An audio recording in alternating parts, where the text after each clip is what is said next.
Thank you very much. So I've been waiting for this meeting for 20 years, actually. And it's not that everything's 100% understood or known, but I think we've made a lot of strides. Wish it was done a long time ago. Today we're delighted to be joined by America's top medical and public health professionals as we announce historic steps to confront the crisis of autism. Horrible, horrible crisis. I want to thank the man who brought this issue to the forefront of American politics along with me. And we actually met in my office, is it like 20 years ago, Bobby? It's probably 20 years ago in New York. I was a developer, as you probably heard, and I always had very strong feelings about autism and how it happened and where it came from. And he and I don't know, the word got out, and I wouldn't say that people were very understanding of where we were, but it's turning out that we understood a lot more than a lot of people who studied it, we think. And I say we think because I don't think they were really letting the public know what they knew.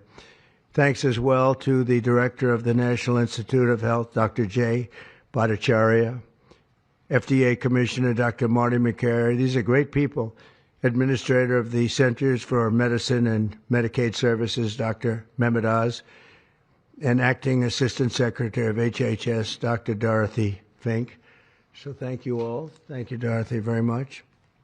The meteoric rise in autism is among the most alarming public health developments in history. There's never been anything like this.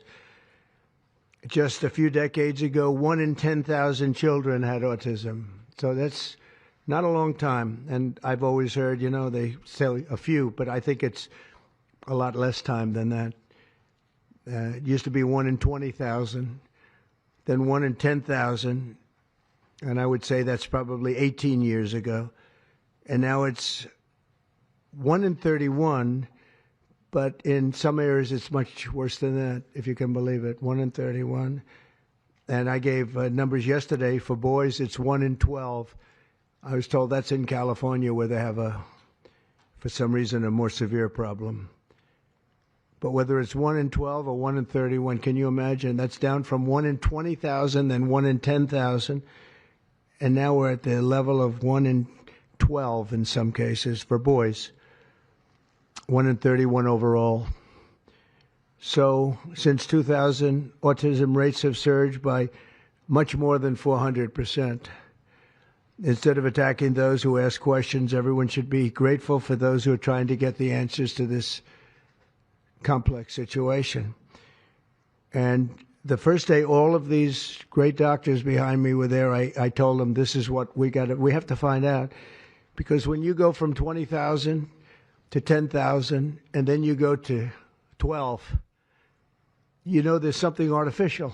They're taking something. And by the way, I think I can say that there are certain groups of people that don't take vaccines and don't take any pills that have no autism. That have no autism. Does that tell you something? That's currently, is that a correct statement, by the way? There are some studies that suggest that, yeah, with the Amish, for example. The Amish, yeah, virtually. I heard none. See, Bobby wants to be very careful with what he says, and he should, but I'm not so careful with what I say. But you have certain groups. The Amish, as an example, they have essentially no autism. First, effective immediately, the FDA will be notifying physicians that the use of let's see how we say that. Acetaminophen. Acetaminophen. Is that okay? Which is basically commonly known as Tylenol, during pregnancy can be associated with a very increased risk of autism. So taking Tylenol is not good. All right, I'll say it. It's not good. For this reason, they are strongly recommending that women limit Tylenol use during pregnancy unless medically necessary. That's, for instance, in cases of extremely high fever, that you feel you can't tough it out, you can't do it. I guess there's that. It's a small number of cases, I think. But if you can't tough it out, if you can't do it, that's what you're going to have to do. You'll take a Tylenol, but it'll be very sparingly. It can be something that's very dangerous to the woman's health. In other words, a fever that's very, very dangerous, and ideally a doctor's decision, because I think you shouldn't take it. And you shouldn't take it during the entire pregnancy. They may tell you that toward the end of the pregnancy, you shouldn't take it during the entire. And you shouldn't give the child a Tylenol every time he's born and he goes and has a shot. You shouldn't give a Tylenol to that child. All pregnant women should talk to their doctors for more information about limiting the use of this medication while pregnant. So ideally, you don't take it at all. But if you can't tough it out, if there's a problem, you're going to end up doing it. The other thing that I can tell you that I'll say that they will maybe say at a little bit later date, but I think when you go for the shot, you do it over a 5-time period. Take it over 5 times or 4 times, but you take it in smaller doses and you spread it out over a period of years. And they pump so much stuff into those beautiful little babies. It's a disgrace. I don't see it. I think it's very bad. They're pumping, it looks like they're pumping into a horse. You have a little fragile child, and you get a vat of 80 different vaccines, I guess, 80 different blends, and they pump it in. So ideally, a woman won't take Tylenol. And on the vaccines, it would be good, instead of one visit where they pump the baby, load it up with stuff, you'll do it over a period of 4 times or 5 times. I've been so into this issue for so many years just because I couldn't understand how a thing like this could happen. And it's artificially induced. It's not like something that when you go from all of those, healthy babies to a point where I don't even know structurally if a country can afford it. And that's the least of the problems. To have families destroyed over this is just so terrible. I also, and we've already done this, we want no mercury in the vaccine. We want no aluminum in the vaccine. The MMR, I think, should be taken separately. This is based on what I feel, the mumps, measles, and all the 3 should be taken separately. And it seems to be that when you mix them, there could be a problem. So there's no downside in taking them separately. In fact, they think it's better, so let it be separate. The chicken pox is already separate, because when that got mixed in, I guess they made it 4 for a while, it really was bad. So they make chicken pox. Individually, they're okay. When you mix them, something maybe happens. So there's no downside in doing it. It's not like, if you do it, bad things. No, it's only good side. And it may not have that much of an impact, but it may have a big impact. So let those be taken separately. And then hepatitis B is sexually transmitted. There's no reason to give a baby that's almost just born hepatitis B. So I would say wait till the baby is 12 years old and formed and take hepatitis B. And I think if you do those things, it's going to be a whole different, it's going to be a revolution in a positive sense in the country. The FDA will be updating the label of an existing drug to reflect potential benefits in reducing some autism symptoms. This gives hope to the many parents with autistic children that it may be possible to improve their lives. That's one of the things that I'm very, very happy about. I mean, this was mostly going to be on how not to have the child affected, but we've learned some pretty good things about certain elements of genius that can be given to a baby, and the baby can get better, and in some cases maybe substantially better. Not going to be easy, but be a lot easier if it didn't happen in the first place, as these great parents fully understand, right? They fully understand. I feel so terribly for. I have so many friends with autistic children. It's a tough situation. Finally, to help reach the ultimate goal of ending the autism fever, the NIH will be announcing 13 major grant awards from the Autism Data Science Initiatives. And to be honest with you, to me, that's the least important. It's not even a money thing at this point. There's so much money, but they have to do, and they have to move quickly. When the alternative is that nothing bad can happen, let's do it now. I was just saying to Bobby and the group, let's do it now. Nothing bad can happen. It can only good happen. But with Tylenol, don't take it. Don't take it. And if you can't live, if your fever is so bad, you have to take one because there's no alternative to that. Sadly, first question, what can you take instead? It's actually, there's not an alternative to that. And as you know, other of the medicines are absolutely proven bad. I mean, they've been proven bad with the aspirins and the Advils and others, right?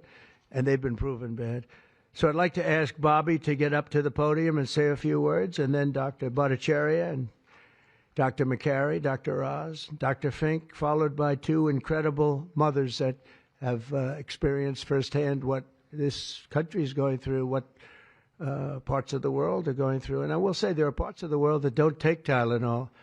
I mean, there's a rumor, and I don't know if it's so or not, that Cuba, they don't have Tylenol because they don't have the money for Tylenol, and they have virtually no autism, okay? Tell me about that one. And there are other parts of the world where they don't have Tylenol, where they don't have autism. That tells you a lot. And I want to say it right now. And, you know, the way I look at it, don't take it. Don't take it. There's no downside in not taking it. So I'd like to ask Bobby to come up and say a few words. I hope I didn't ruin his day, but that's the way I feel. I've been very strong on this subject for a long time. You know, life is common sense, too. And there's a lot of common sense in this, and I wish things like this were brought up. And this group has worked so hard on it, but I'd like to be a little bit more, a little speedier in the process of a recommendation, because there's no harm in going quicker. There's absolutely no harm. At worst, there's no harm. Thank you very much. Bobby, please. Thank you, Mr. President. To meet the President's challenge, I ordered HHS to launch an unprecedented all-agency effort to identify all causes of autism, including toxic and pharmaceutical exposures. At President Trump's urging, NIH, FDA, CDC, and CMS are turning over every stone to identify the etiology of the autism epidemic and how patients and parents can prevent and reverse this alarming trend. We have broken down the traditional silos that have long separated these agencies, and we have fast-tracked research and guidance. Historically, NIH has focused almost solely on politically safe and entirely fruitless research about the genetic drivers of autism. And that would be like studying the genetic drivers of lung cancer without looking at cigarettes. And that's what NIH has been doing for 20 years. As a result, we don't have an answer to this critical question, despite the cataclysmic impact of the epidemic on our nation's children. We are now replacing the institutional culture of politicized science and corruption with evidence-based medicine. NIH research teams are currently testing multiple hypotheses with no area off limits. We promise transparency as we uncover the potential causes and treatments, and we will notify the public regularly of our progress. Today, we are announcing two important findings from our autism work that are vital for parents to know as they make these decisions. First, HHS will act on acetaminophen. The FDA is responding to clinical and laboratory studies that suggest a potential association between acetaminophen use during pregnancy and adverse neurodevelopmental outcomes, including later diagnosis for ADHD and autism. Scientists have proposed biological mechanisms linking prenatal acetaminophen exposure to altered brain development. We have also evaluated the contrary studies that show no association. Today, the FDA will issue a physician's notice about the risk of acetaminophen during pregnancy and begin the process to initiate a safety label change. HHS will launch a nationwide public service campaign to inform families and protect public health. FDA also recognized that acetaminophen is often the only tool for fevers and pain in pregnancy, as other alternatives have well-documented adverse effects. HHS wants, therefore, to encourage clinicians to exercise their best judgment in the use of acetaminophen for fevers and pain in pregnancy by prescribing the lowest effective dose for the shortest necessary duration and only when treatment is required. Furthermore, thanks also to the politicization of science, the safety of acetaminophen against the risk of neurodevelopmental disorders in young children has never been validated. Prudent medicine, therefore, suggests caution in acetaminophen use by young children, especially since strong evidence also has associated it with liver toxicity. Some studies have also found the use of acetaminophen in children can potentially prolong viral illnesses. FDA will drive new research to safeguard mothers, children, and families. In addition to a possible acetaminophen connection to autism for pregnant women, infants, and toddlers, our research has revealed that folate deficiency in a child's brain can lead to autism. We have also identified an exciting therapy that may benefit large numbers of children who suffer from autism. Peer-reviewed literature has documented that up to 60% of folate-deficient children with ASD can have improved verbal communications if given leucovorin. I have instructed NIH, FDA, and CMS to help doctors treat children appropriately. Jay will help tell that story, which started with sound science, the kind that restores faith in government. This announcement also represents a historic collaboration between NIH, FDA, CDC, and CMS. We expect this to be the first of many announcements over the coming years that deliver actionable information to parents on underlying cause of autism and the potential paths for prevention and reversal. Finally, autism is a complex disorder with multifactorial etiology. We are continuing to investigate a multiplicity of potential causes with no areas of taboo. One area that we are closely examining, as the President mentioned, is vaccines. Some 40 to 70% of mothers who have children with autism believe that their child was injured by a vaccine. President Trump believes that we should be listening to these mothers instead of gaslighting and marginalizing them like prior administrations. Some of our friends like to say that we should believe all women. But some of these same people have been silencing and demonizing these mothers for 3 decades because research on the potential link between autism and vaccines has been actively suppressed in the past. It will take time for an honest look at this topic by scientists. But I want to reassure the people in the autism community that we will be uncompromising and relentless in our search for answers.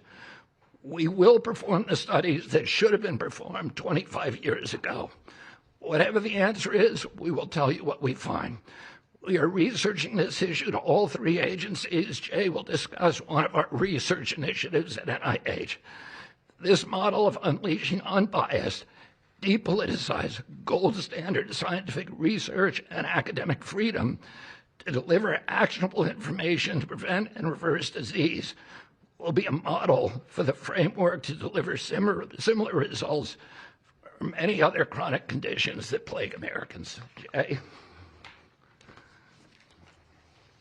Thank you, Secretary Kennedy, and thank you, President Trump. Thank you very much. I'm proud to announce today that the NIH has launched the Autism Data Science Initiative to turbocharge autism research, devoting an additional $50 million to the cause of studying autism. Nearly 250 research teams from across the country applied, sent in their applications, and were peer-reviewed by the NIH review panels. The NIH peer reviewers chose the 13 best projects focused on root causes and therapies, with replication and validation studies to guarantee gold standard science. The studies feature a new kind of science called exposomics, where scientists consider environmental and medical factors, nutrition, events during pregnancy, in combination with biology and genetics to answer vital questions about autism. Science like this, conducted in partnership with families and physicians, is the best way to arrest and reverse the autism epidemic. Autism spectrum disorder encompasses a very wide range of symptoms, ranging from mild difficulties with social interactions to profoundly autistic children who experience severe disabilities in speech and behavior. Given this wide range of symptoms across the spectrum, it seems certain that there will be a wide range of biological contributors to explaining the cause.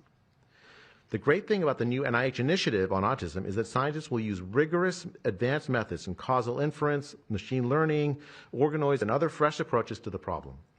The sharp rise in the prevalence of autism deserves an urgent response by the scientific community. As Bobby said, the NIH has invested a lot of money to study autism over the years, but the research has not produced the answers that families and parents of autistic children deserve, and autistic children themselves deserve. For too long, it's been taboo to ask some questions for fear the scientific work might reveal a politically incorrect answer. Because of this restricted focus in scientific investigations, the answers for families have been similarly restricted, often pointing families to behavioral therapies that don't work for every kid or suggest non-modifiable genetic factors as the cause. But genetics alone can't explain such a sharp rise in autism prevalence over just a few decades, as the President said. In coming months and years, as NIH scientists learn more that can help autistic children and their families, we won't delay. Like scientists often like to do, I can say as a scientist myself, it's really tempting to delay, but in face of a problem like this, you have to move fast. But we will not delay before telling American people about what we find, and we will win the public trust with transparency and rigor. Already, our broadened focus on autism research has pointed to two items that will help families prevent and treat some cases of autism. I'll leave the good news on these two items to my close friends and colleagues, Dr. McCary and Dr. Oz. We've been working together closely on this problem for the past 6 months, and our cooperation represents an unprecedented collaboration with Secretary Kennedy's Department of Health and Human Services and with President Trump. I'm delighted to introduce Dr. Marty McCary, Commissioner of the Food and Drug Administration, who will tell you about these announcements of practical help for families with autism. Great, thank you, Dr. Bhattacharya. Mr. President, this is the start of a historic shift in medical culture. This administration is working together to ask big questions about why our nation's children are getting sick so fast. Too often, medicine is doing small little studies, giving us answers we already knew. But we've got to make a difference. You've given us a charge to identify root causes, and we are not going to stop so that we can end the suffering we are watching. And if you've seen a kid with autism, with severe autism, it's hard to watch. Kids get frustrated, they get angry, they can be crying because they want to speak and they can't speak. It's hard to watch, and it may be entirely preventable. For an epidemiologist, that child is an expanding statistic. But for a child, it can be brutal to have autism. Today, the FDA is taking action to update the label on acetaminophen and sending a letter to all U.S. doctors letting them know about the risks in pregnancy. We now have data we cannot ignore. There's a very large study, the Boston Birth Cohort, with researchers that have, from Johns Hopkins, my former institution, and Boston University, found, quote unquote, consistent associations between acetaminophen in pregnancy and autism. And the Nurses' Health Study with researchers from Yale, Columbia, and Harvard looking at 9,000 kids found that acetaminophen use in pregnancy was associated with neurodevelopmental disorders. And 4 weeks ago, a Mount Sinai Harvard study reviewed all the existing literature and found the overwhelming body of evidence points to an association. Sure, you'll be able to find a study to the contrary. That's how science works. But to quote the dean of the Harvard School of Public Health, there is a causal relationship between prenatal acetaminophen use and neurodevelopmental disorders of ADHD and autism spectrum disorder. We cannot wait any longer. And honestly, there's been this perfunctory, reactionary, mindless practice in medicine. I learned it in medical school and residency. Just treat all fevers, low-grade fevers, treat them with acetaminophen. Why? What are we doing?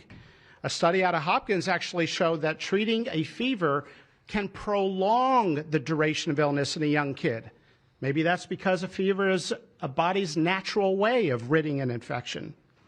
When my wife was pregnant and delivered our son a few months ago, they pushed her to take acetaminophen for a low-grade fever.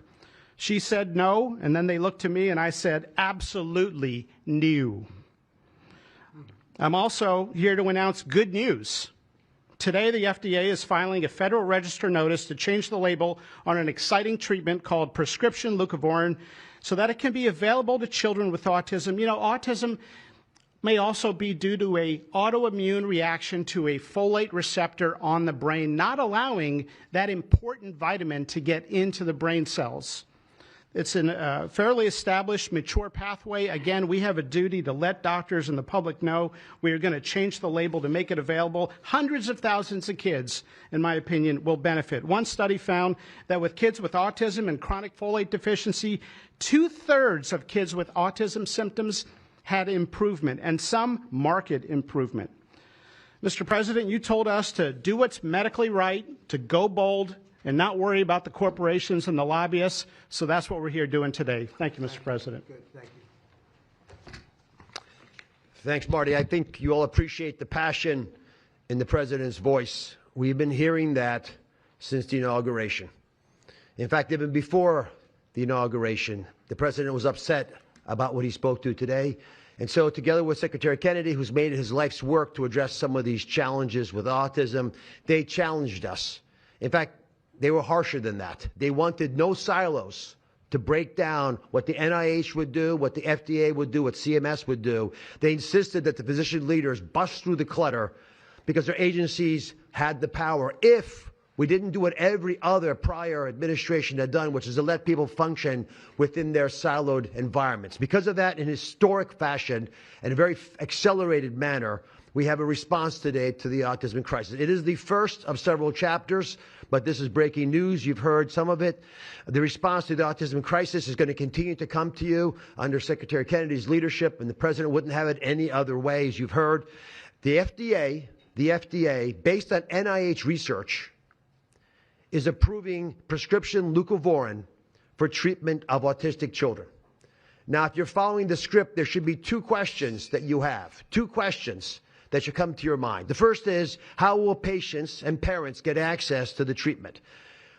I'll tell you how. Over half of American children are covered by Medicaid and CHIP, government health insurance, over half. And therefore, because they're covered in Medicaid and CHIP, upon this label change by Marty, state Medicaid programs in partnership with CMS will cover prescription leucovorin around the country. It's yours, but you have to go to a doctor to get a prescription because they know your child, they know you, and they know the medication. States will also have tools to monitor its use and ensure appropriate utilization. That's important for a bunch of reasons because we want the right kids getting the right prescription medications. We believe private insurance companies will rapidly follow our lead if they have not already done so. And again, to make sure that this is safe and effective treatment, you need a physician to prescribe the medication because it's on prescription. Second big question, how are we going to collect clinical data to answer the big questions that the President's asking and the Secretary insists that we offer? CMS is also issuing guidance to convene states and existing research networks to support NIH and FDA in their research efforts of prescription leucovorin, while also maintaining the privacy of all patients, all health information of our beneficiaries. Collecting real-world data, which is what many of you have been asking us to do in the community, is fast, it is life-saving, and we'll get answers based on what happens over the next few months with this approach. The aggressive approach, and it is aggressive, demanded by the President and by the Secretary, have already identified risk factors and opened the door for the first FDA-recognized treatment pathway for autism. It is the first of its kind, and it wouldn't have happened without the leadership of the President and the Secretary. The five-fold increased prevalence of autism over the past 25 years demands a rapid response. The average clinician, researcher, we spoke to many, thought it would take 5 years to get this data. Parents are unwilling to wait 5 years. The President is unwilling to wait 5 years for these results. So the President and the Secretary are acting today with this tri-agency move. The administration's bold actions investing in groundbreaking research follow the science. They restore trust, which has been lacking, and they will change the trajectory for millions of American families. Mr. President, God bless you for being brave. So let me introduce Dr. Fink, who's acting administrator, and after Dr. Fink, we've got some wonderful women, Jackie and Amanda. I know it's going to be tough, but if you can make some comments about this historic day. God bless you. Thank you, Mr. President, for this opportunity to speak with all of you today. As a pediatrician and mom, I am here today to talk about what this announcement means for the millions of moms and dads who are faced with the choice of whether to take acetaminophen during pregnancy. It's hard to hear information that challenges the status quo. We are sharing this information not to confuse, but to empower parents to make the best choices when taking medications during pregnancy. We are all concerned about the rising rates of neurodevelopmental disorders, including autism. President Trump and Secretary Kennedy are dedicated to radical transparency so that patients have the best, most up-to-date information. We are also sharing this information with our nation's doctors, and we encourage you, as always, to consult with your doctor to make the best decision for you. All too often, it's easy to think that medicines we buy without a prescription pose little to no risk for the mom or the baby. As you heard today, pregnant women who need high fever or pain reduction during pregnancy should take the lowest effective dose of acetaminophen for the shortest possible duration. Most women will not meet these indications during their pregnancies. I am encouraged by these developments today because it is another example of our commitment to the American people to leave no stone unturned in improving the health of our nation's children. Next, I'm going to turn it over to some incredible mothers who are going to share more about their stories, and we're so grateful to have you here today.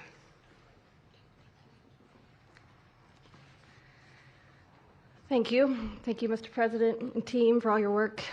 This is an historic day, and I'm thankful to be here.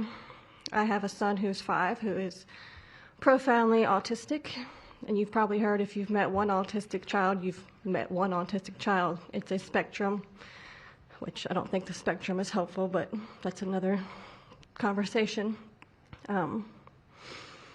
He is an amazing little boy, a blessing from God. He's marvelous. He can count to 1,000. He knows all of his letters and the sounds they make and a word for each one. But he also has a lot of obstacles. He is nonverbal. He can say those numbers and letters, but there's no communication. Unless you've lived with profound autism, you have no idea. You have no idea. He, like you said, he will get frustrated because he can't speak. It's not even that he can't speak. Sometimes he just doesn't understand what I'm saying. He understands the word no, but he doesn't understand the why behind the no. And that's a huge part of discipline. That's the discipline. So it's very hard to discipline a child with autism so you have these behaviors. And it's a very hopeless feeling. It's very isolating being a parent with a profound autistic child. Even just taking them over to your friend's house is something we just don't do because, again, they're going to be met with no, no, no, and no understanding of why. And then there's a meltdown. And then you're in a situation where you're just helpless and you're just trying to protect your kid. So it's just better not to do it. You learn your limits, and it's been really hard. This is amazing that we're here today. And no one has been able to point to anything to say this is what caused it. And you can't point to that and say it didn't cause it. I have no idea. I am completely open, not blaming anything, but I'm open to the discussion and the fact that there's work being done to find answers. I'm very grateful. I was already excited to vote for Mr. Trump anyway, Mr. President. But when we got word of RFK doing his work, I was ecstatic. I could not wait for this work to be done, that somebody would try to find us some answers. I'm just very grateful. I pray for my son every day and hope that he can get the help that he needs. And just thank you. Thank you. Thank you very much. Thank you, John. You take care of yourself. Thank you.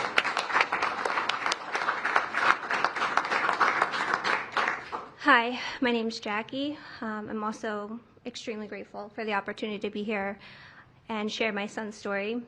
My son is Eddie. He's 11. He's on the opposite end of the spectrum from what Amanda just explained. He's considered high functioning. He was not always high functioning. He was nonverbal till the age 4. We've had quite a hard time to get to the place where we are today.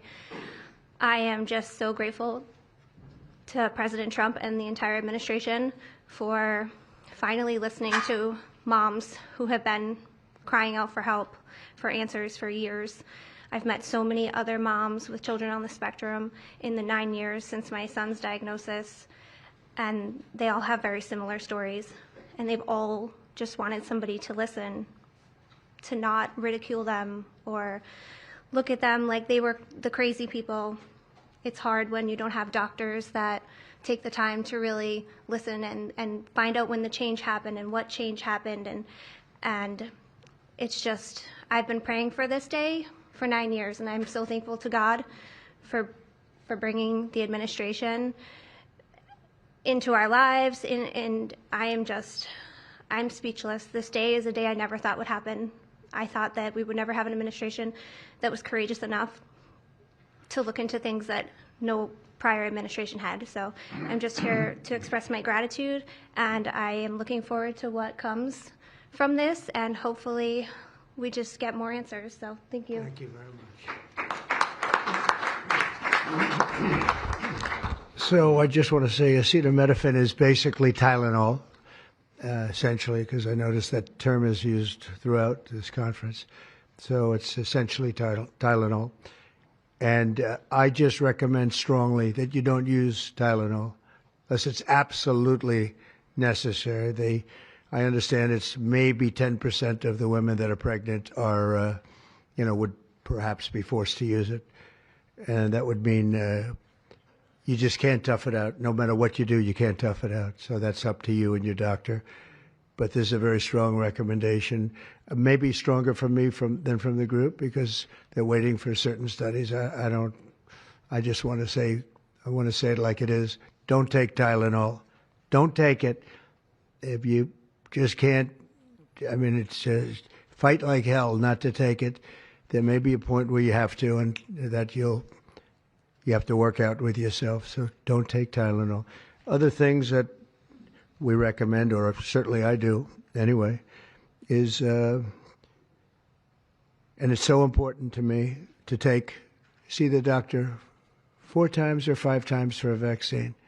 Don't let them pump your baby up with the largest pile of stuff you've ever seen in your life going into the delicate little body of a baby. Even if it's 2 years, 3 years, 4 years, you just break it up into, I would say 5, but let's say 4 visits to the doctor instead of 1. And certain things I think you should do. We've already taken out and are in the process of taking out mercury and aluminum now. You know what mercury is. You know what aluminum is. Who the hell wants that pumped into a body? And there were rumors about both of them for a long time. But we're having them taken out. We're having them taken out of the vaccines.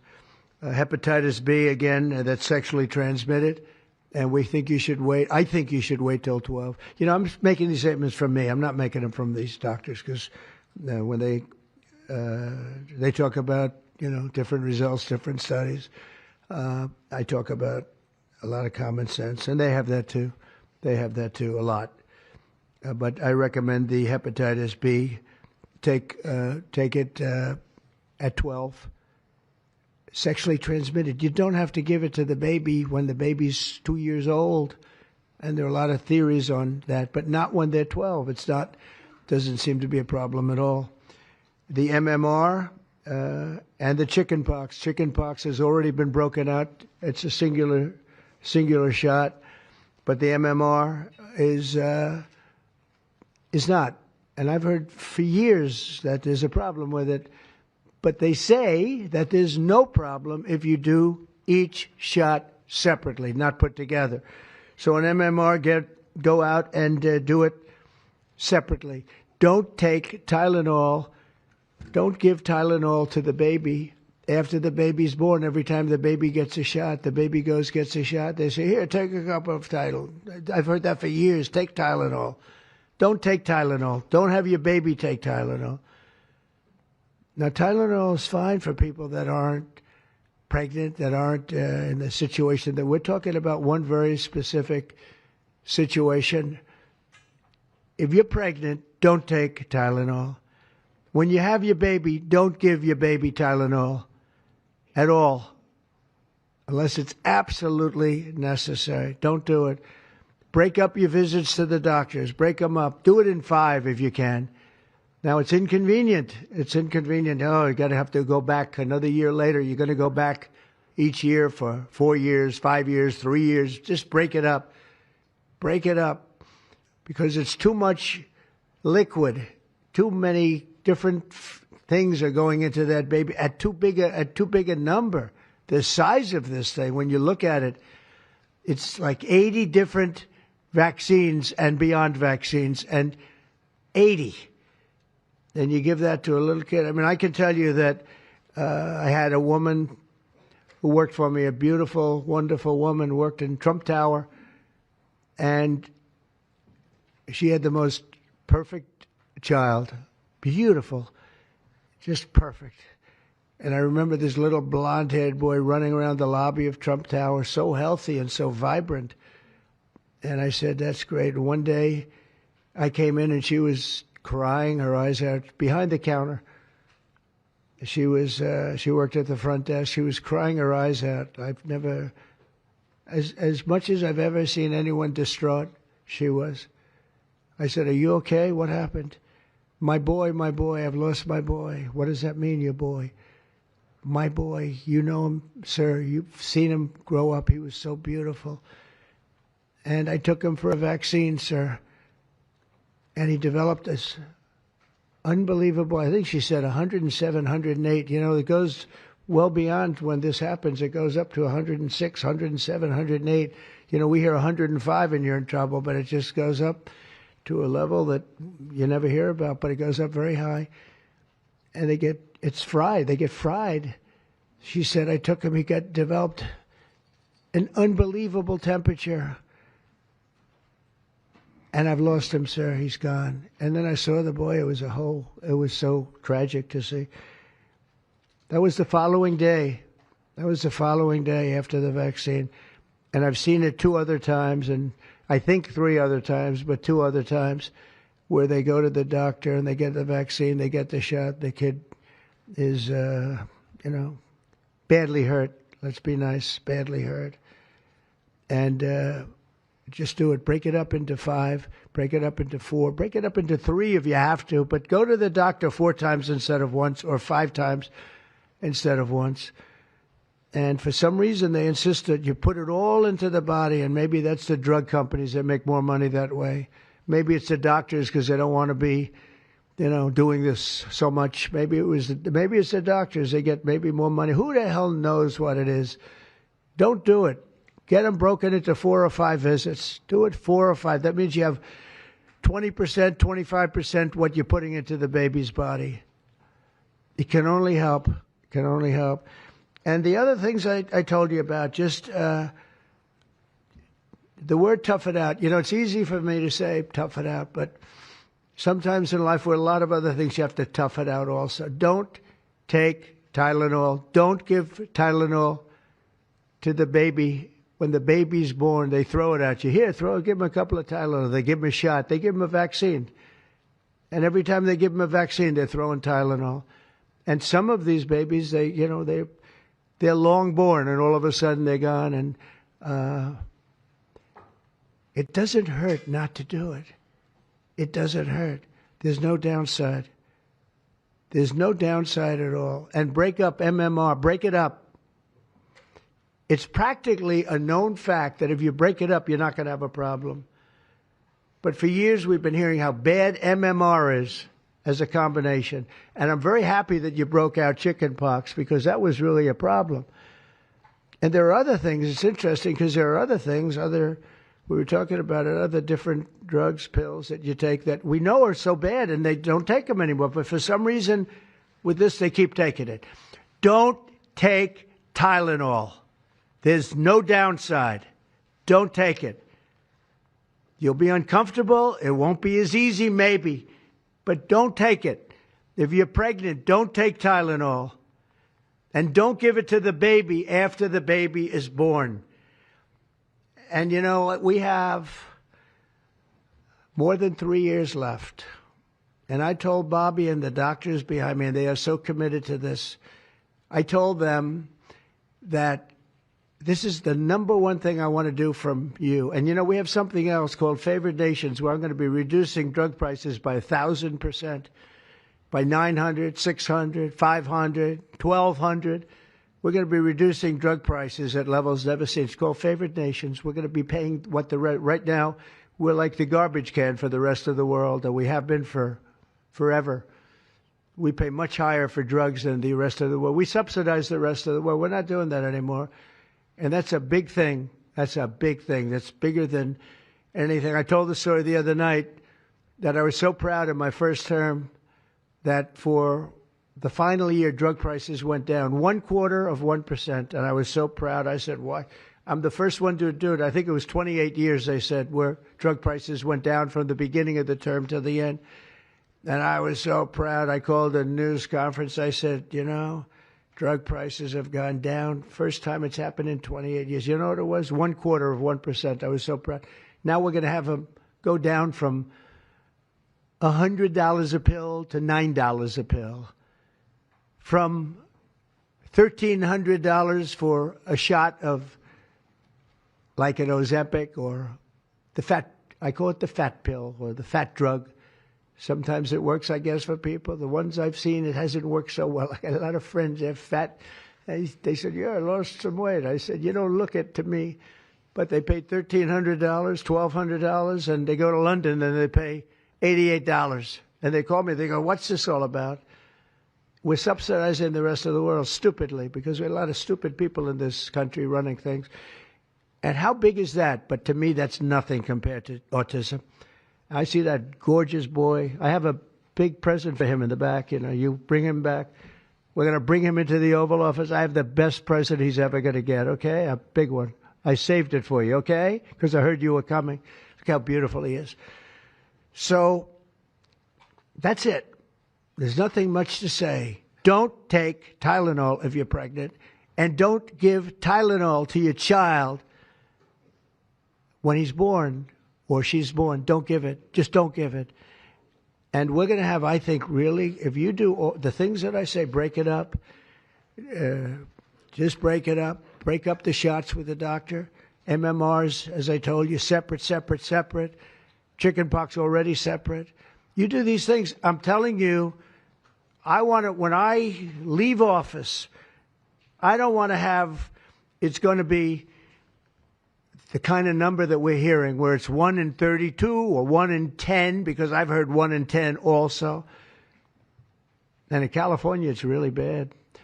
I want it to be, let's get it back to maybe 1 in 10,000 or 1 in 20,000 or maybe none in 20,000. And the only way you're going to do that, because this is artificially induced. This is induced by something. You don't go from 1 in 20,000 to 1 in 10,000, then to 1 in 10.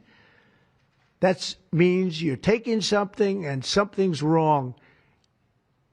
And I feel very certain, and I know I'll be criticized. Someday they'll look back and they'll say, well, it wasn't, but I think it will. I think we're going to have a tremendous, this is the most important thing. There's nothing more important than me.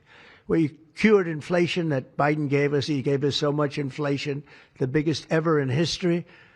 We got inflation done. We brought prices down. We gave you the largest tax cuts, all that stuff. It doesn't mean a thing compared to what we're doing today. This means everything. So we're going to save a lot of children from a tough life, really tough life. We're going to save a lot of parents from a tough life. Okay, how about a few questions? Let's just make it on this subject. This is so beyond as a subject that I'd rather not talk about, some nonsense on the economy. And I will say this, The economy is unbelievable. The stock market just hit another record high and all that stuff. This means more to me. Yeah, please. Mr. President, I have one on your announcement, one on vaccines that's also related. Yes. Why do you think we haven't heard more previously about the tie to autism and acetaminophen? Nobody knows. I don't know. Not only that, when you say it, you get attacked. I was saying something similar, not as strongly, because now facts are on our side. But I was saying it with Bobby 20 years ago, and I was attacked. I said, whoa, what was that all about? I had no idea. You get attacked. I don't know. The medical community, the drug companies, doctors. I don't know what it is. All I want to do, I don't care. I don't care about being attacked. It doesn't matter to me. I believe that the numbers at the end of our term or shortly thereafter could be really phenomenal. I want it to go up just like it came down to this horrible level. 1 in 10, 1 in 12. I was told 1 in 10. I was told 1 in 12. Today I heard 1 in 31 if you add the girls and the boys together. It's crazy. And it was 1 in 10,000 and 1 in 20,000. It's not even sustainable for a country. You want to know the truth. And there are other places that don't have it. And they have things in common. And that's called medical research. Yeah, please. Mr. President, I'm curious, as you look at the trend lines, yeah, how much of this is the causation of acetaminophen and how much is sort of better diagnosis, doctors, researchers having a better understanding of what is on the autism spectrum? Do you want to do that? Sure, go ahead. That's one of the canards that has been promoted by the industry for many years, that it's changed diagnostic criteria, better recognition. But there's been study after study done of that completely debunks that. One of them by the Mind Institute at UC Davis, University of California. But also it's just common sense, because you're only seeing this in people who are under 50 years of age. If it were better recognition or diagnosis, you'd see it in 70-year-old men. I've never seen this happening in people my age. I've never seen a case of full-blown autism, and that means profound autism. I want to be very careful. Head banging, stimming, toe walking, nonverbal, non-toilet trained. I've never in my life seen a 70-year-old man who looks like that. You're only seeing it in the kids. It's an epidemic. Thank you, Mr. President. I was hoping that you could clear up confusion for moms and dads across America, many of whom voted for you. There's a statement that was put out by the American College of Obstetricians and Gynecologists, and in their statement, they write, acetaminophen remains a safe, trusted option for pain relief during pregnancy, and that's at odds with what you said and with what many of the experts say. How do you clear up this confusion? That's the establishment. They're funded by lots of different groups. And you know what? Maybe they're right. I don't think they are, because I don't think the facts bear it out at all. They're fighting for something that, in my opinion, they shouldn't be fighting for. But here's the thing. There's no downside to doing, other than a mother will have to, as I say, tough it out a little bit. There's no downside to doing this. It's not like, oh, if you do this, you're going to die. There's no downside. There's no downside to going over a 4-year or a 5-year period or a 3-year period, or even if you space them out for 6 months, you space it out. There's no downside. And that's why I will say the gentleman behind me, they have very strong views, and they feel that we're right, but they'll have more research done over the next 2 months. I said, well, 2 months is a long time. A lot of people could be saved, and there's no downside to doing it. Everything I said, there's no downside to doing it. It can only be good. And I think you're going to see very good results. That's establishment stuff, and we've been reading that about a lot of things for years. And you know what's happened? We've gone from 1 in 20,000 to 1 in 10,000 to 1 in 32 to 1 in 10. Think of it. 1 in 10 or 12 or 1 in 31. Think of it. 1 in 31 people, young kids, get autism. What is it, Jeff? My question is about leucovorin. You mentioned that as part of your plan. That is also a chemotherapy treatment. Have you been in touch with the drug companies to Why don't increase I have the production doctor about answer that? that? And I'm going to throw in my follow-up at the same time. Dr. Oz mentioned that this will be available with CHIP, children who are on CHIP. But the big beautiful bill reduced funding for CHIP and Medicaid by $1 trillion over the next 10 years. Are you concerned that that will impact your ability to get this drug out? I'll explain it to you in a second, but please go ahead. Thank you. Thank you. Leucovorin is not a chemotherapy, but it is a vitamin given with chemotherapy sometimes. And the idea here is that the folic acid receptor in the brain is blocked by some antibody response. It might be 20, 40, 50% of kids with autism. And leucovorin will bypass that blocked receptor. And that's why so many doctors are probably seeing so much clinical improvement on kids with leucovorin. So are you going to increase production? Yeah, we've been in touch with the companies, and they are prepared to ramp up production. And we actually talked to them about a month ago. And on your second part of your nasty question, the number is that the great big beautiful bill, which is the greatest, I think one of the best things ever passed in the history, with the tax cuts and regulation cuts and all of the things it does, no tax on tips, no tax on Social Security, no tax on overtime, all of it does. It also gives $200 million, as just explained by Dr. Oz, and I'd like you to explain that to exactly what you're saying. The Big Beautiful Bill actually increases Medicaid spending projected over the next 10 years by $200 billion. There's also a $50 billion Rural Health Transformation Fund, which will allow a lot of these programs to get in the rural parts of the country that the President and Congress are handing to governors to start distributing. Those grants have already gone out. The money will be allocated by the end of this calendar year. And I want to point out that the ability of NIH to do research that feeds and hands the ball to the FDA, which then can change labeling to allow Medicaid programs in states to fund this program, will ensure that the things that President Trump and Secretary Kennedy desire are financially affordable for the families around America. You mentioned CHIP, sir. That's why I asked that question. You mentioned that CHIP would fund this for children. But most of the kids are on Medicaid, probably 43% on Medicaid, another 8-10% on CHIP. And all the programs in general are being evaluated. Most of what the One Big Beautiful Bill was seeking to do was to remove fraud, waste, and abuse. But the programs themselves should stay financially intact for the people for whom they were designed, and in this case, for children.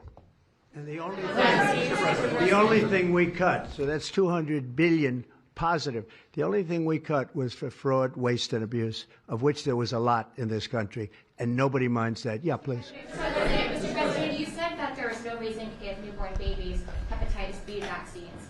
But hepatitis B can be contracted not just through sexually transmitted diseases. It can come from needles to open wounds. So when you say you feel, is that appropriate to be telling? I think it's absolutely appropriate. I think they should wait till they're 12 years old. Yes, please. Mr. President, thank you all for being here. You've been talking about reducing autism by spacing out vaccines. Would you like other combined vaccines babies receive to be spaced out, like MMRV?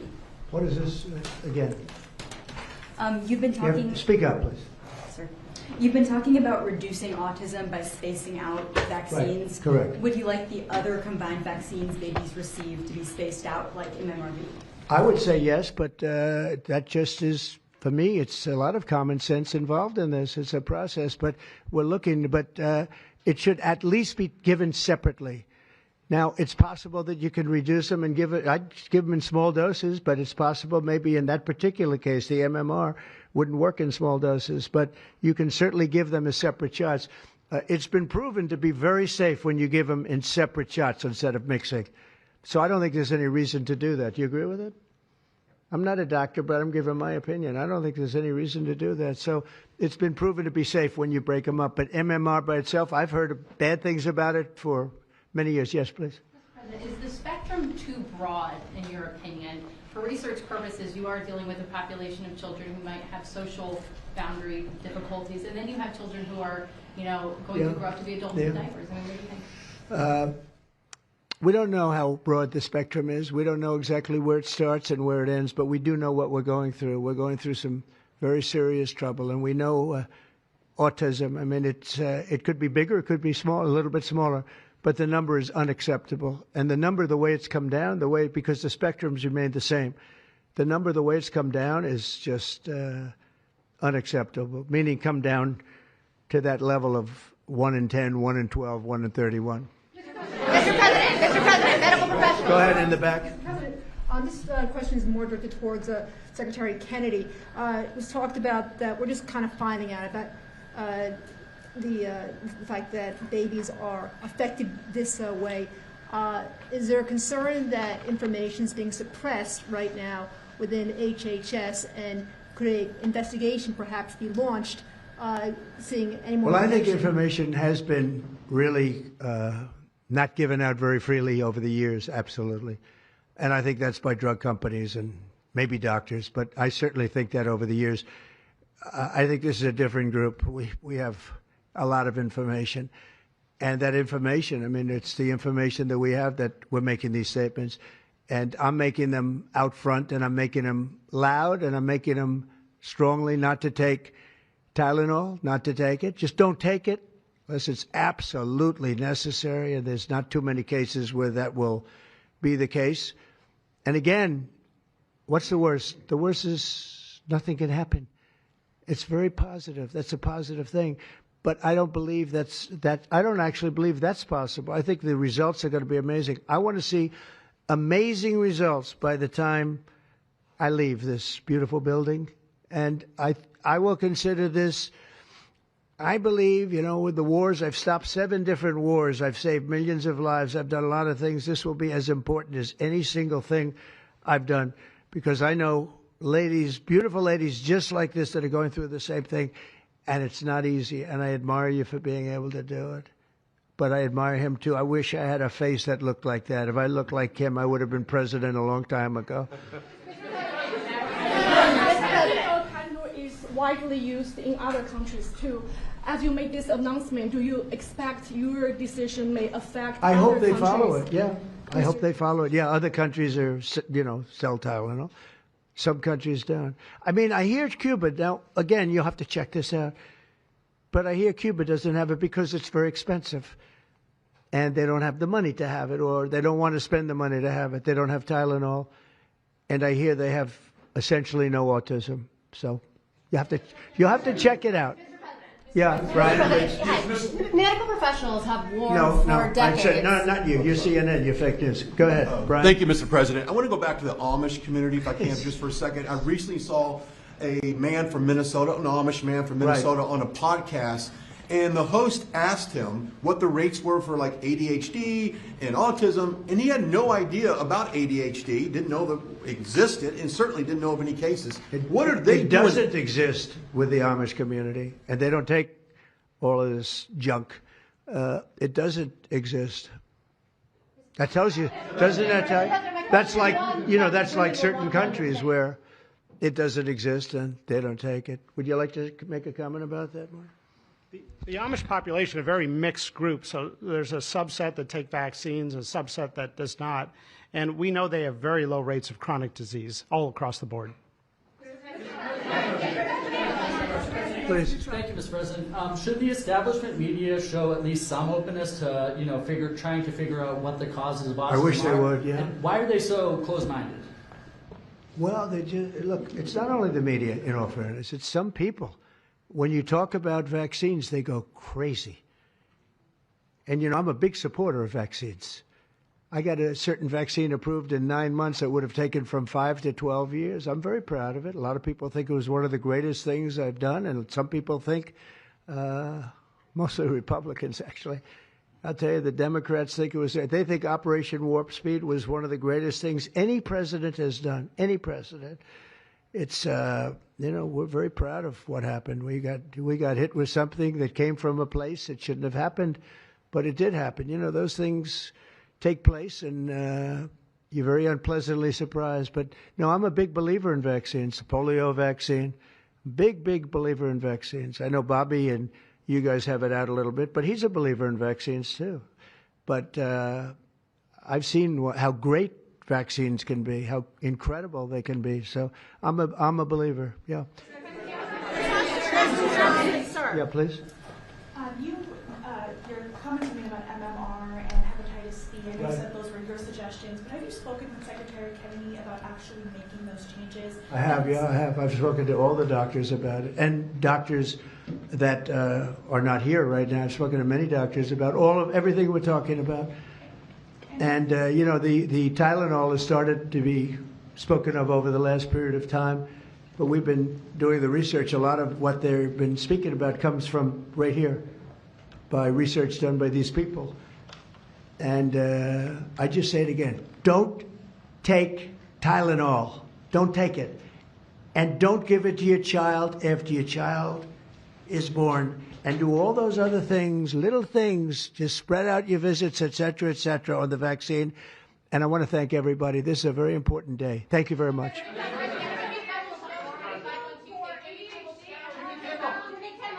Will you meet with the Democratic leader, sir?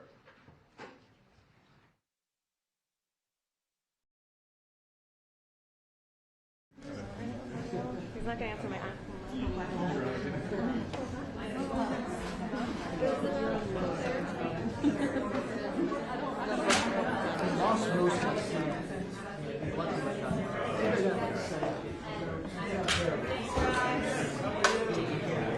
All right.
not about celebrities. It's not about television or comedy. It's not about Hollywood. It's about the United States Constitution and the rights that we all care about. Our First Amendment, our right to free speech, is under attack. So let us call this what it is. It is an attempt at blatant government censorship. Donald Trump said maybe their licenses should be taken away. He's talking about broadcast networks, and he's not talking about taking away anyone's license because of profanity or threats of violence. It's because of political speech that he doesn't like. The FCC chair, Carr, threatened, take action on Kimmel or there's going to be additional work for the FCC. You can't get much more blatant of a threat than that. Now, that is not regulation. It's an attack on our Constitution from the highest government officials.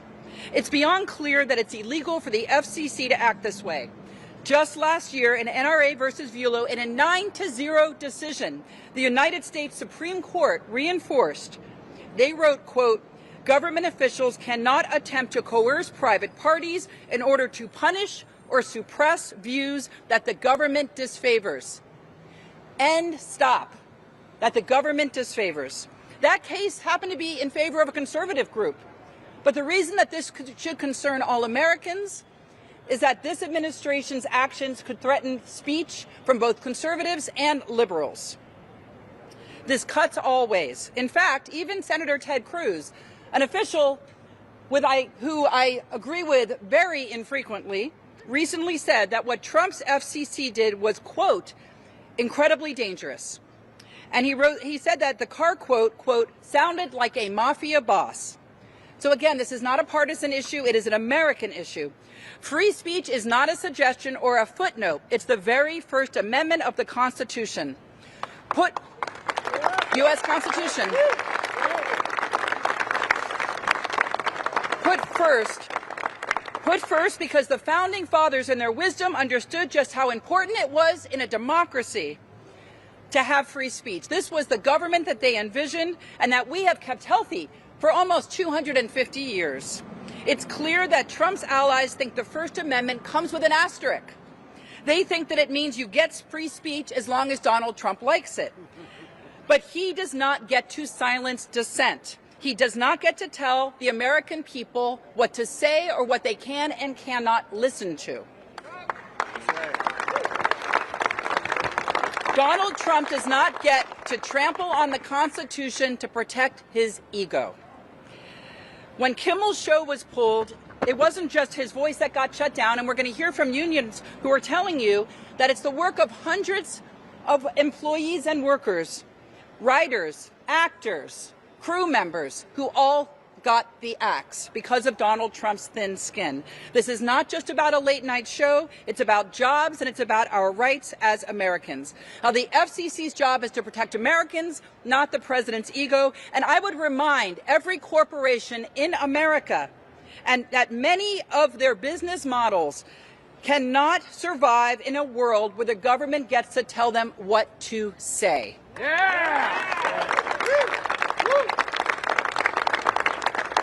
As we all know, if everyone remembers back to their school days, if you give a bully your lunch money, they just come back the next day and demand it again. There's a time when we all have to stand up and say no, and that includes the people who run broadcast networks and other companies. It's time for everyone, all of us, to stand up for the Constitution. The First Amendment protects all of us, and we must all protect it. We are all here to say you do not get to cancel the United States Constitution, not today, not tomorrow, not on our watch. So we have a lot of people who are going to be speaking today. Hopefully they'll be even more brief than I was. First, I want to bring up the chair of the Congressional Creative Rights Caucus, the co-chair, Representative Judy Chu.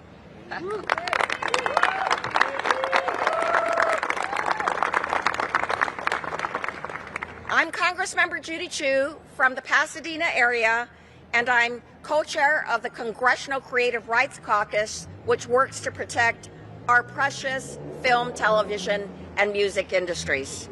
And I'm here to say no to Trump's authoritarian crackdown on our right to free speech.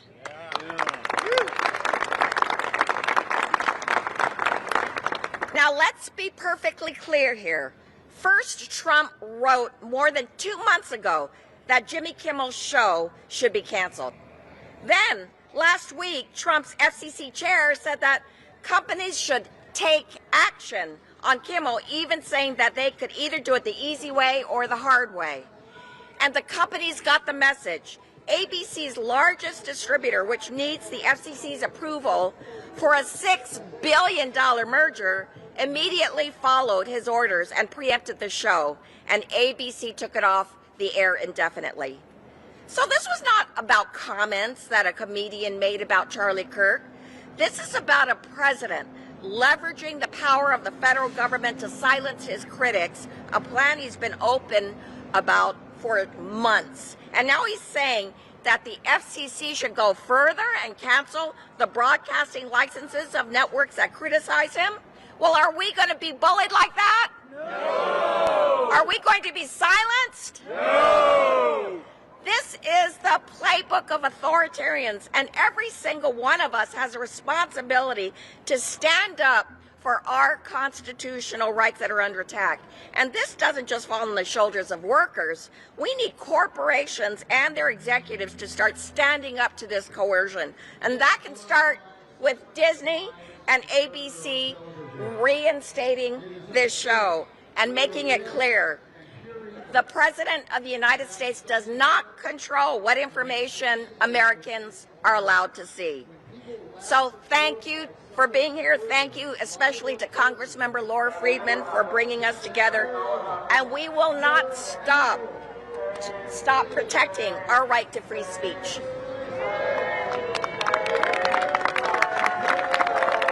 And you see that even now, there's people who want to drown out our voices. We're not going to let that happen. Next, I would like to bring up Congressmember Brad Sherman.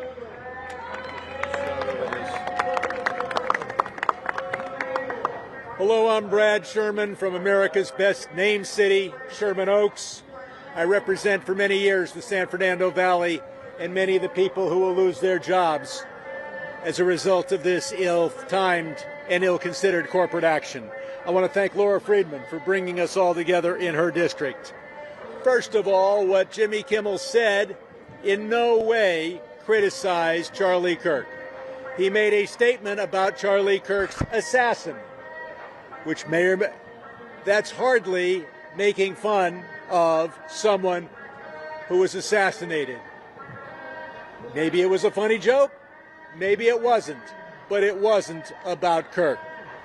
So then we have Commissioner Brendan Carr tell those with multi-billion-dollar mergers pending, dependent upon him for a discretionary decision, that they can do things the easy way or the hard way. Language straight out of the mafia. At least when the mafia says it, they say it quietly. They don't dare put it on national television. But this mafia administration is so bold, they will use the language of the mafia in plain sight. But what this administration is doing, what Brendan Carr and Donald Trump is doing, is to besmirch the memory and undermine the work of Charlie Kirk. Charlie Kirk said just earlier this year, you should be allowed to say outrageous things. There is ugly speech, there is gross speech, there is evil speech, and it is all protected by the First Amendment. Yeah. So Jimmy Kimmel did not contradict the work of Charlie. Jimmy Kimmel did not contradict the work of Charlie Kirk. Donald Trump did, and his FCC chairman did.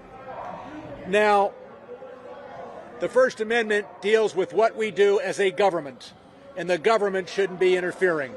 But we are also private citizens, and I, for one, will be looking at who's advertising on ABC from 11:30 to 12:30 p.m.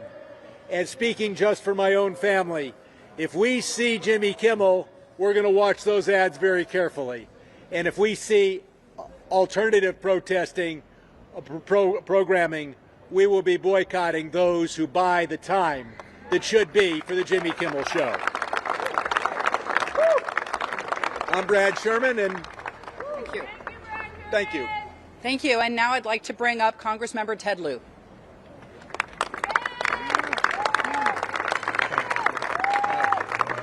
Thank you, Congresswoman Laura Friedman, for organizing this important press conference. I can sum up in one word why we are all here today: freedom. Freedom is an animating principle of America, and that includes the freedom to speak your mind freely without coercion or intimidation from the government. And it's not only a principle, it is the frickin' law. Last year, the Supreme Court ruled in a unanimous decision that government officials cannot coerce third parties to punish or suppress views that government officials disfavor. And my message to ABC is very simple. You do not yield. Reinstate the Jimmy Kimmel Live show. Because what happens when you yield? The bully comes after you again. And now the FCC chair, Brennan Carr, is threatening ABC because he doesn't like political statements made on the ABC show The View. When is this going to stop? ABC, you have a choice. You can continue to be bullied, or you can stand up for yourself, stand up for the First Amendment, and invoke the protections of the First Amendment, an amendment that generations of Americans have given the blood, sweat, and tears to defend. And if you do that, we will be with you, because we will not yield. We will continue to speak truth to power. I get to say things like Donald Trump is covering up the Epstein files because he is all over the Epstein files.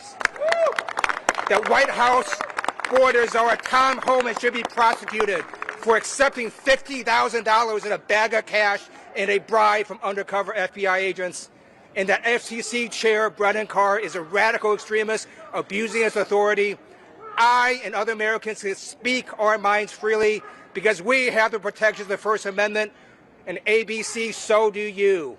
Invoke the First Amendment, reinstate the Jimmy Kimmel Show, sue the FCC, and you will win. Next, we have Representative Nanette Barragan. Good morning. I'm Congressmember Nanette Barragan. I represent California's 44th District. I also serve on the Committee for Energy and Commerce that oversees telecom, that oversees everything FCC. And we had a hearing this week, and House Democrats brought up what the FCC chairman did in threatening to go after folks whose speech he really didn't agree with. And you know what Republicans said and did there? They basically shrugged it off like it was no big deal, like it was totally permissible. We didn't hear from them saying this is unacceptable. As a matter of fact, we asked for an oversight hearing, and they have refused to provide one. I want to thank Representative Laura Friedman for bringing us here today. Today is about fighting for and protecting free speech. It's about the freedom of speech. Yes, we know that Jimmy Kimmel expressed his opinion just like he does every night on his show. And the president didn't like it and decided that he was going to do something about it and say something. That is not how America works. That is a dictatorship. That is against the principles of America and free speech that we have long valued in this country. It's time to stand up. It's time for everybody to stand up. Yeah, we are hearing a lot of silence on the other side of the aisle. And Trump has insinuated that there should be other late-night hosts that should be removed as well. But protecting our fundamental right to freedom of speech doesn't mean just protecting the speech that you like. This is a grave threat, not just to the host. This is a grave threat to artists, to writers, to producers, and the entire entertainment industry. If the president and his cronies can decide what content is allowed and who is allowed to say it. In Los Angeles, we know that the impacts are felt well beyond the person in front of the camera. The production crews and the whole support staff are an ecosystem. They all feel the pain. Jobs are lost. Paychecks not coming in. It becomes a struggle for so many to provide for their families just because Trump doesn't like what one person says. Make no mistake, though, this isn't about one person. This is an attempt to intimidate and to bully and silence anyone who would speak out against the president and his administration. If we want to express a different opinion from the president, we have that right. We should continue to have that right. And if we want to criticize the government for its actions, we have that right. If we want to express those opinions in our homes, in public, or even on national TV, we need to continue to protect that right. So I want to thank our colleagues and our Hollywood unions that are here today. We stand united with all of you to fight like hell to protect our fundamental rights and our entertainment industry here in Los Angeles. We will not bend the knee. Thank you. Thank you. Thank you. And our last member of Congress, before we turn to two local officials, and then we're going to hear directly from our union representatives, is Representative Gil Cisneros.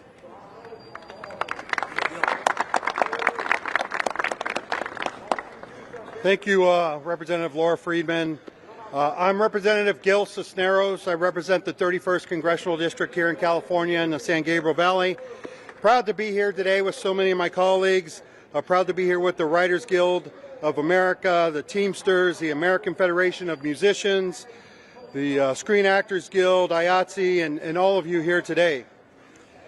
We're out here today to stand up for Jimmy Kimmel. Today we're putting our foot down on the Trump administration's unmistakable breach of the First Amendment. Free speech is a cornerstone of our democracy, and we will not remain complacent with the president attempts to muzzle anyone who even slightly criticizes him. The message that Trump is sending is very clear. If you don't agree with him, if you are critical of him, or if he just doesn't like you, he's going to come after you. But the last I checked, we're still living in the United States of America, and we don't silence voices of dissent. We don't use, or we shouldn't be using our government to exert control over the speech of the people. We don't send our FCC chairman to shut down the TV show just because the president doesn't like him, doesn't like the host. We cannot let our nation and all the ideas it was founded on slip away from us. If you are in the business of communicating with your voice or your pen, now is the time to stand up and fight for the First Amendment. Do you hear that, Bob Iger? And whether I disagree with you or you disagree with me, I will always fight to protect your voice and your speech, because this is still America, and it is our right to free speech that is the hallmark of our nation. So thank you all for being here today. Thank you. Next up for a few brief words, we have LA County Supervisor Lindsay Horvath. Thank you to Congressmember Friedman, the Congress members and labor leaders who are standing here strong, because we are not going back. And thank you to every worker, to every artist, every Angelino who refuses to be silenced, because we are not going back. Hollywood is a symbol of creativity, of courage, of the fundamental right to free expression. And when that symbol is attacked, when voices like Jimmy Kimmel, Stephen Colbert, and others who have been pushed off the air through FCC intimidation, through political threats or network capitulation, it doesn't just threaten them, it threatens all of us. So to the FCC chairman, to Sinclair Media, we have a message for you. Our democracy is not for sale.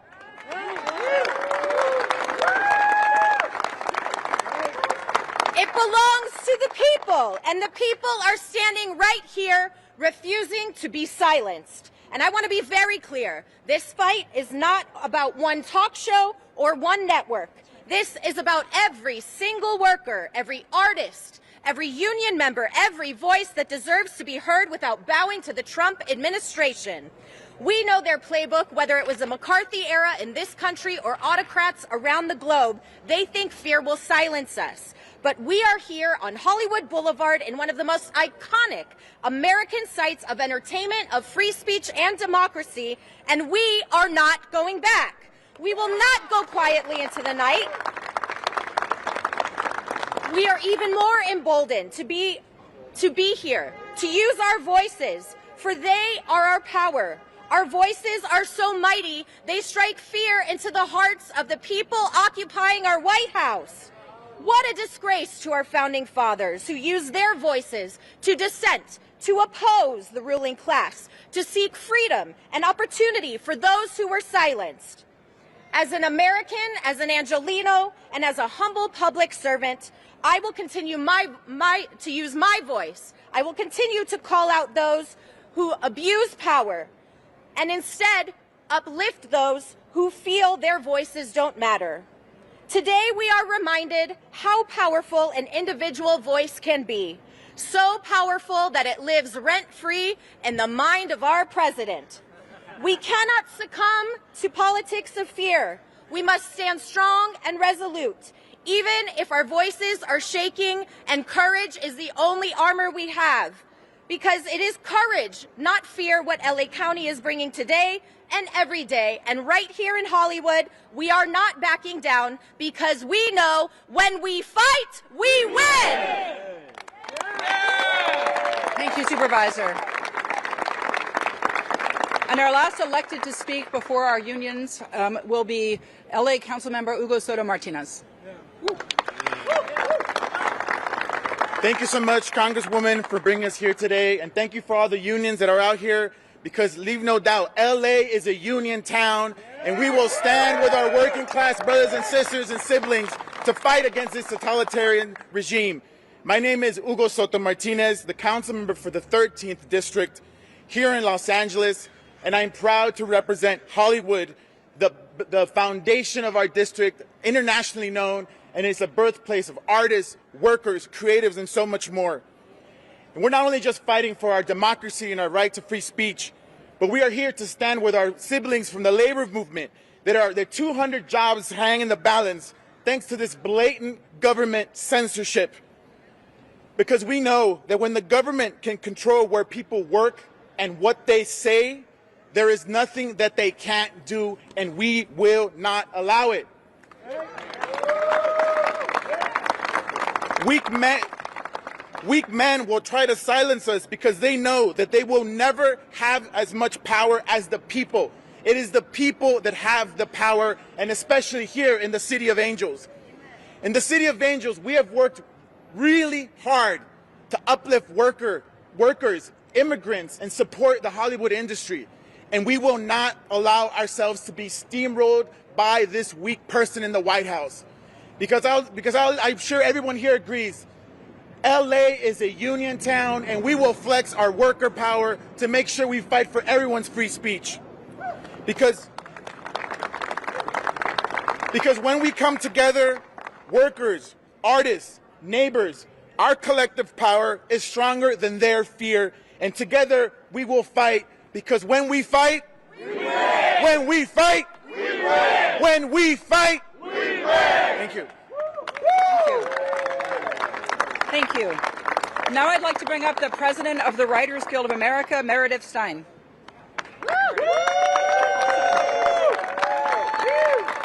Good morning. My name is Meredith Stein.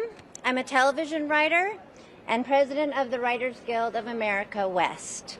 First, thank you to Representative Laura Friedman for inviting writers here today. Thank you, writers, for showing up. You always do.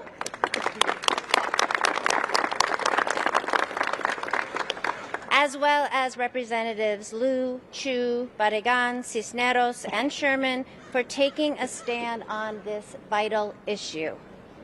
I am here on behalf of the 12,000 union members who write Hollywood TV shows and movies to express our opposition and outrage at Disney and ABC for suspending Jimmy Kimmel Live.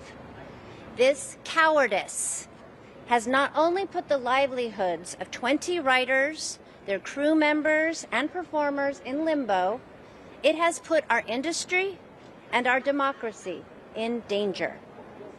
This is about the First Amendment, not just Hollywood. Our democracy depends more than anything else on our rights to speak freely, without retaliation from the government, especially when that speech challenges those in power. Yet this president and his administration seek to silence those who criticize, satirize, or speak truth to those in power. FCC Chair Brendan Carr and President Trump have made open threats to censor creatives. In fact, explicitly naming 2 more WGA members who they've targeted, Seth Meyers and Jimmy Fallon. This is an authoritarian, illegal overreach that we all must unite to oppose. Artists are already very concerned about our consolidated media ecosystem, the small and shrinking number of gatekeepers who control what Americans watch on TV. And these conglomerates are now being coerced into censoring us all by an administration that demands submission and obedience from what should be a free and independent media. The leadership of the Writers Guild of America calls upon the leadership of Disney and ABC, Bob Iger, Dana Walden, to join us in our unity against censorship. Use your power and partner with us to reject authoritarianism. Be courageous and protect your writers, your shows, your freedoms. Stand up to this administration and bring back Jimmy Kimmel Live. Thank you. Thank you, Meredith. And now representing the American Federation of Musicians, President Stephanie O'Keefe. Thank you very much. My name is Stephanie O'Keefe, and I serve as the president of American Federation of Musicians Local 47 here in Los Angeles. I am so proud to stand before you with my fellow union leaders and together with such tremendous champions for working musicians. Representatives Friedman, Chu, Berrigan, Sherman, Liu, and Cisneros, thank you for your leadership and for always fighting on behalf of all artists and arts workers. Among the many talented members of AFM Local 47 are the incredible musicians who make up Cleto and the Cletones and the many other musicians who appear on Jimmy Kimmel Live on a regular basis. We need music now more than ever. Musicians inspire. They lift our spirits. They make us sing, dance, laugh, and cry. But there will be less music on ABC tonight for one simple reason. Instead of working in the public interest, the FCC serves only one person, Donald Trump. We must exercise our First Amendment rights by speaking directly to our government and the corporate entities that allowed this violation of the First Amendment to happen. My grandparents came to this country. You'll never drown the voices in my family out. My grandparents came to this country because of the promises of freedom of speech and expression. It is my honor to continue to fight alongside each one of you to preserve their dream. We must put an end to the corporate consolidation on television and radio that threatens our ability to make a living. We must stop the violation of rights in Los Angeles and across the country. And together, I know we can defeat those who wish to silence us. Thank you. Thank you. Now representing the Directors Guild, we have National Executive Director Russell Hollander. Hi, I'm Todd Holland. I'm First Vice President of the Directors Guild. Russ was unable to be here today. I want to thank Representative Friedman for convening us today, and thank Representatives Barragan, Chu, Cisneros, Liu, and Sherman for being here in support of all our members. Thank you. The DGA was founded 90 years ago to ensure that directors could work and create protected from outside interference. While our membership has grown and the work we cover has become broader over time, that founding principle has remained at the heart of who we are. The suspension of Jimmy Kimmel is just one of a growing and alarming list of examples of companies capitulating to government pressure to censor creative expression and suppress speech that is critical of the current administration. This trend is dangerous, it is harmful, it is wrong. The suspension happened because the government was upset with a single sentence in a talk show monologue, and their reaction put hundreds of hardworking union members out of work. And this kind of action has a chilling effect. How can any artist, a director, writer, actor, songwriter create art or entertainment while under threat that anything they create might offend someone in the administration? But of course, that's the point of oppression. But this is not just about the government. When one of the most powerful global media corporations capitulates to government-led censorship, we should all fear for the future of our industry and our country. Every studio needs to stand up and protect their workers and the art and entertainment we create for them. We know there's a cost. But this is a fight for our founding American principle. This fight is bigger than any one company, union, show, or talk show host. It cuts across all of the areas in which every one of our union members work. This is about the foundation of our industry and our nation. Hollywood has the power to inspire and to lead, and history is rife with examples of what happens when appeasement for the sake of profit is chosen over principle. We cannot make that mistake again. Thank you. Well said. And now representing thousands of crew members all across the country, Tom Davis representing IATSE.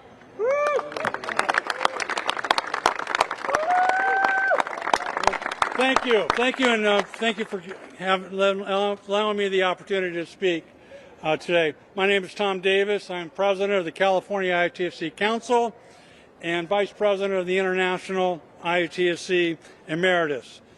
I'm here to speak about the 100 members of the IATSE who find themselves thrown out of work for no fault of their own.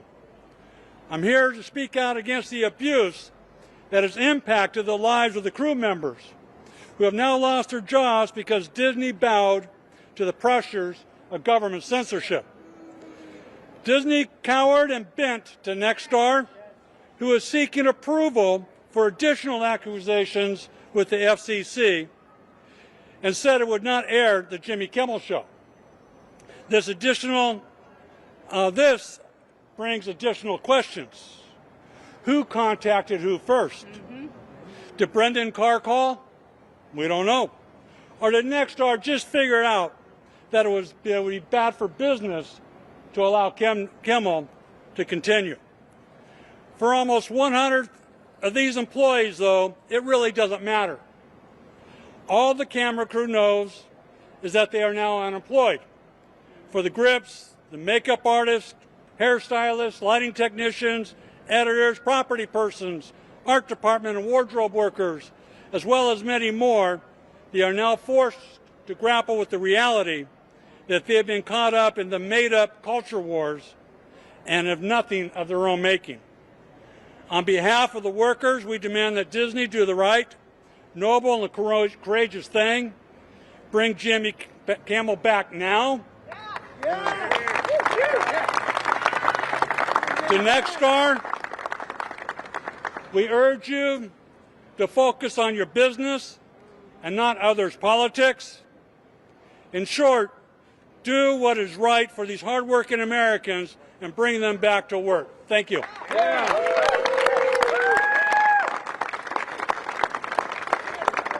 And our last speaker this morning, before we turn to questions, is someone who literally put their life on the line to defend the United States Constitution, Air Force veteran Shannon Corbeil.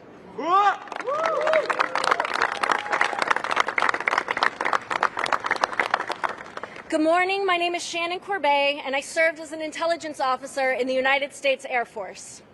I was stationed in South Korea and at the National Security Agency with mission sets that included defense from countries like North Korea, China, and Russia. countries with frighteningly different governments than our own. Since 1973, with the end of the draft, our military service members volunteer for duty. But whether officer or enlisted, we must, every single one of us, swear an oath, not to the president, not to the government, not to the flag, but to support and defend the Constitution of the United States against all enemies.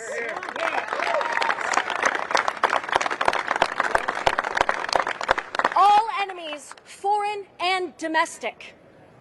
Our military is the strongest fighting force in the world because we, the people, have invested in that outcome.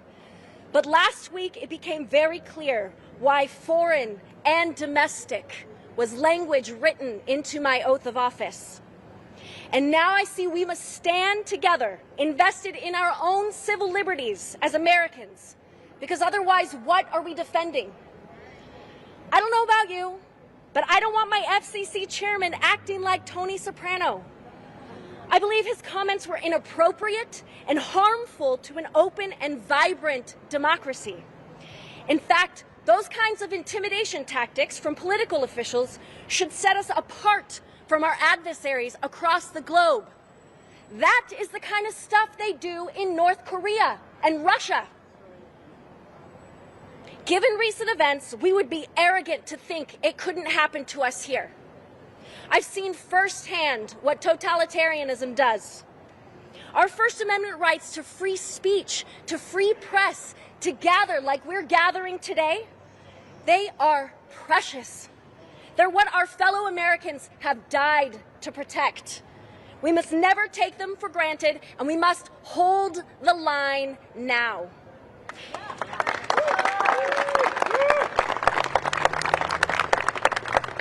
Every single one of us has a responsibility to rise up, to vote in presidential elections as well as local and midterm elections, and to hold our elected government officials accountable to the oaths they swore when they took office.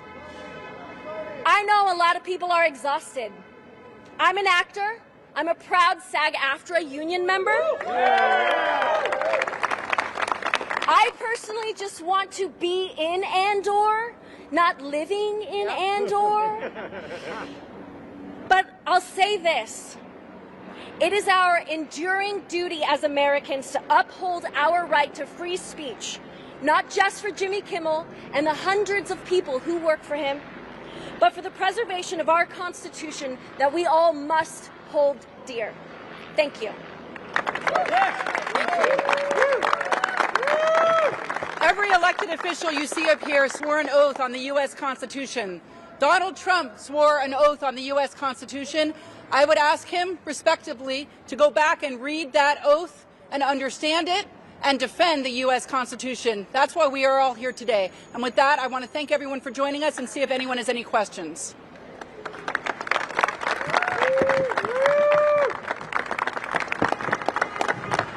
Any questions from the press for any of us? Okay. If not, thank you all for being here. Oh, wait, was there one? Sorry. Yes. The actual plan is that Democrats are demanding that we see any communications between Carr, the FCC chair, and the Trump administration. We want to know what was communicated at the highest levels to the FCC chair that caused him now to threaten a broadcaster. We want to have hearings. We want to understand the decision that was made, whether they pulled the Jimmy Kimmel show because they were afraid that their merger wouldn't be approved. These are questions that the American public wants answered. What was the causality here, and was it legal?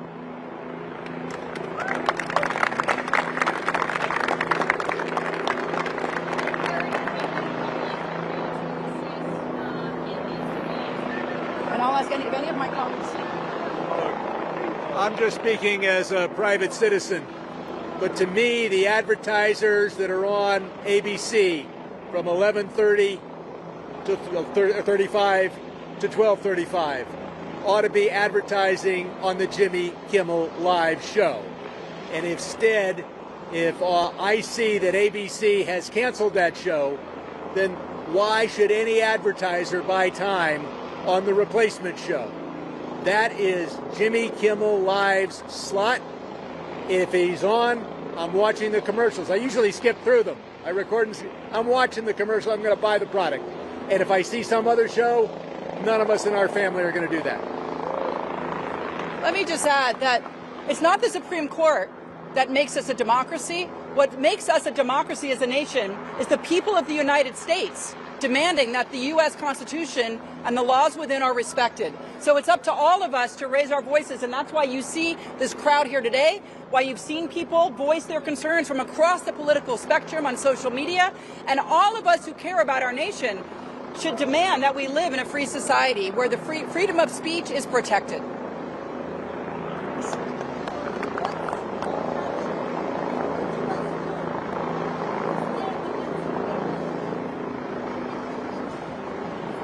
So, everybody should speak out in whatever forum they have, whether it's to their next door neighbor, whether it's writing letters to their elected officials, whether it's writing their newspapers. And also, everybody should vote and vote their values. Yes.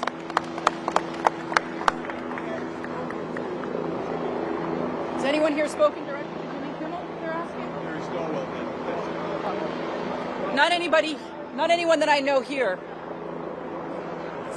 And just to be clear, this is not just about Jimmy Kimmel. This is about a trend that we've seen of this administration threatening news sources and threatening to cancel broadcast licenses of news sources, of broadcasters that air speech that's critical of Donald Trump. That's what this is about. It's not about any one show. It's not about any one comedian. This is about having the government use its strong arm to coerce the speech that they want and to punish speech they don't want. Let's be very clear about that. I'm sorry? Yeah, Laura Friedman, and I am the Congress member for the 30th District, which is where we are right now. I represent Hollywood.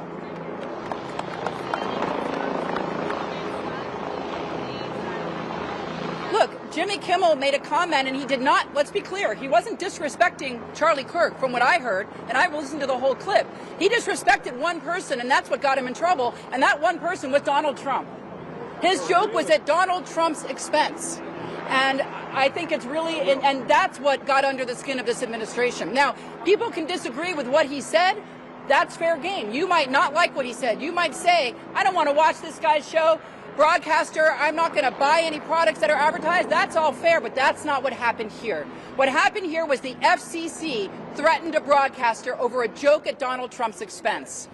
That is completely contrary to the First Amendment and the U.S. Constitution, reaffirmed by the Supreme Court in a decision just last year.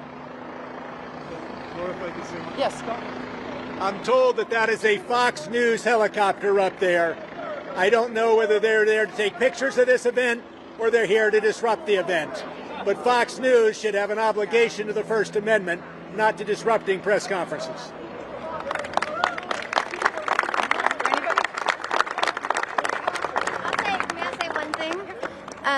To answer your question about what can a person do, just a citizen.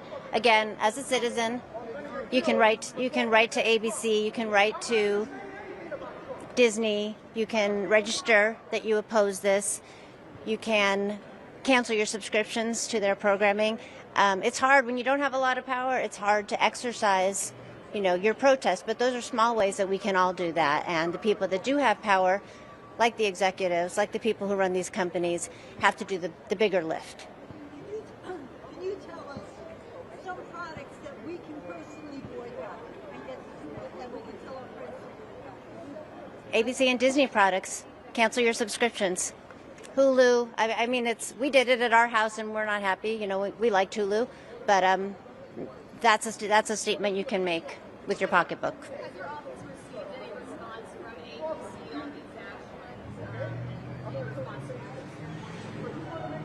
I don't know if there's been any official communication between any of these broadcasters that are feeling threatened by the FCC and any member of Congress. But it is my understanding that there are members of Congress calling for hearings so that we can hear directly, that the American public can hear about what the basis was for making these decisions.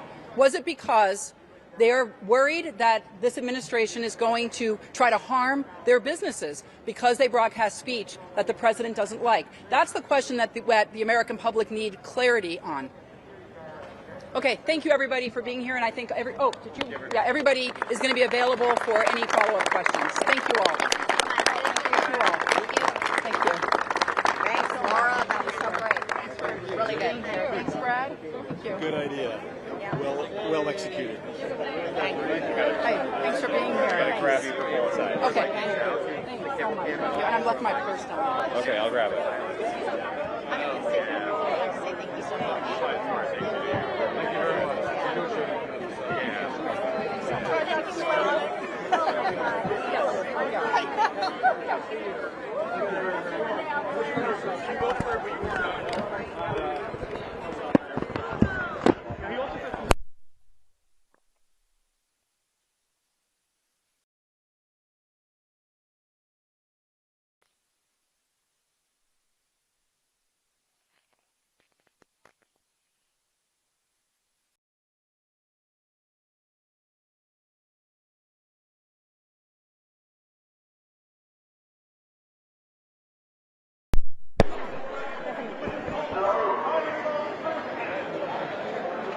It was called that honor Charlie Kirk.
American democracy is under attack, and the courts are at the center of this fight. From new rulings to hidden loopholes, key decisions are putting voting rights and the very foundation of our democracy at risk. To break it all down, I spoke with three of the nation's leading experts: Congressman Jamie Raskin, constitutional law scholar Nicholas Bowie of Harvard Law School, and former DOJ national security official Mary McCord. By the end of this conversation, they'll reveal how the law is being twisted to undermine democracy. They'll also discuss the steps we can all take right now to stop it. But before we get into any of that, please make sure to like this video, subscribe to the channel to stay informed about how you can defend democracy. Thank you all for joining this very, very important event, and I'm going to jump right in with the questioning. All right, Congressman Raskin, I have learned so much from you. We are all indebted to you as a public servant and as a constitutional scholar. You have made the point that one of the great misunderstandings is that there are three co-equal branches of government. As you have said to me, co-equal is not even a word, that the founders anticipated that Congress would be the strongest branch. So as you look at the current political climate and the threats that we face, talk to us about how you think that revolution against monarchy and dictatorship and the role of the executive branch versus Congress, how that should speak to us today in 2025. thank you for organizing us into this celebration, and happy Constitution Day. It's an honor to be with three great constitutional patriots and all the constitutional patriots that you've assembled out there.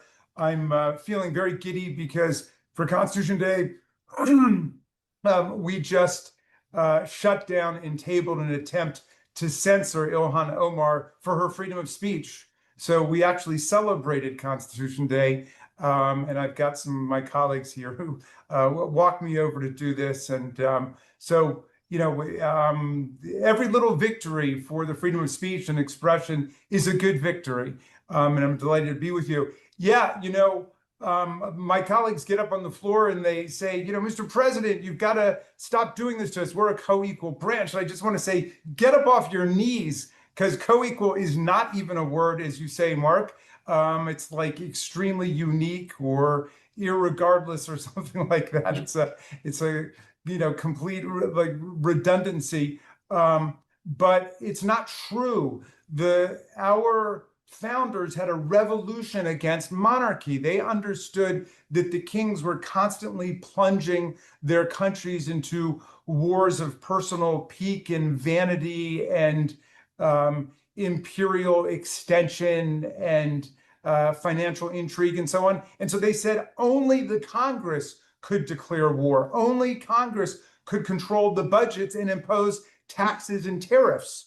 Donald Trump is the first president in US history who tried to unilaterally impose tariffs on other countries, which is why he got struck down by the Court of International Trade and then by the Federal Circuit. Clearly unconstitutional. So three co-equal branches or three equal branches, I don't think so. Article 1, first of all, follows immediately upon the preamble, which says, we, the people of the United States, in order to form a more perfect union, establish justice, ensure domestic tranquility, provide for the common defense, promote the general welfare, and preserve to ourselves and our posterity the blessings of liberty, do hereby ordain and establish the Constitution of the United States. And then the very next sentence is, all legislative power is vested in a Congress of the United States. And then it lays out all the powers of Congress, page after page after page, and get to Article 1, Section 8, Clause 18, and all other powers necessary and proper to the execution of the foregoing powers. And then finally you get to Article 2, which is like this big. The key paragraph is, a president shall be removed from office upon impeachment for and conviction of treason, bribery, and other high crimes and misdemeanors. So what is the core job of the president? Sometimes people say, well, to be commander-in-chief. Well, not commander-in-chief of the union, not commander-in-chief of the nation, not commander-in-chief of the government. If you're a textualist, if you're an originalist, you've got to believe that it's commander-in-chief of the Army and the Navy and the militias in times of actual service. That's it. So what is the core job of the president? To take care that the laws are faithfully executed, not distorted, not warped, not deformed, not impounded, not redirected, not rechanneled, just executed, right? And that means this is the role of the court, is to stop a president who's running muck. And I got to tell you something, Mark, from my perspective on Constitution Day, the district courts are doing their job. More than 300 cases have been brought, most of them by you, I think, against this reign of terror. And we're winning 96% of the time in the district courts. 96% of the time, and something like 75 or 80% in the circuit courts. Overwhelmingly, the rule of law is holding, except then you get up to the US Supreme Court, which has been gerrymandered and cracked and packed and sliced and diced like the congressional districts in Texas through all of the political machinations of Mitch McConnell and the Republicans in the Senate. So that's our problem. So the struggle for democracy and the struggle for freedom is also a struggle for the rule of law. And that means we got to stand by judicial independence and those judges who are doing their jobs. Professor McCord, you are leading some of the most important constitutional litigation going on today. And this includes cases involving Donald Trump's attempts to deport unaccompanied minors. From your perspective, both as a law professor, as a practicing lawyer, and also as someone who served in a very senior role in the Department of Justice, what is the Department of Justice's proper role, and what tools do lawyers and advocates have to ensure that the Constitution's protections, particularly of the most vulnerable communities where there's a lot of concern right now, are taken into account?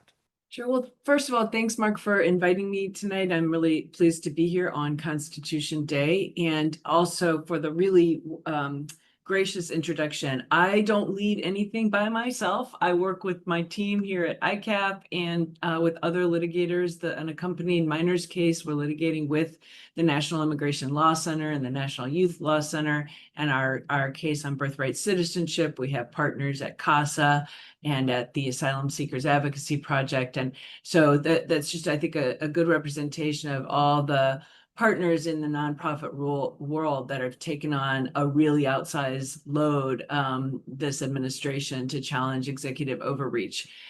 ICAP is primarily a constitutional litigation shop, and we and other lawyers and advocates certainly use tools of litigation, but litigation alone can't ensure the protection of constitutional rights, especially today.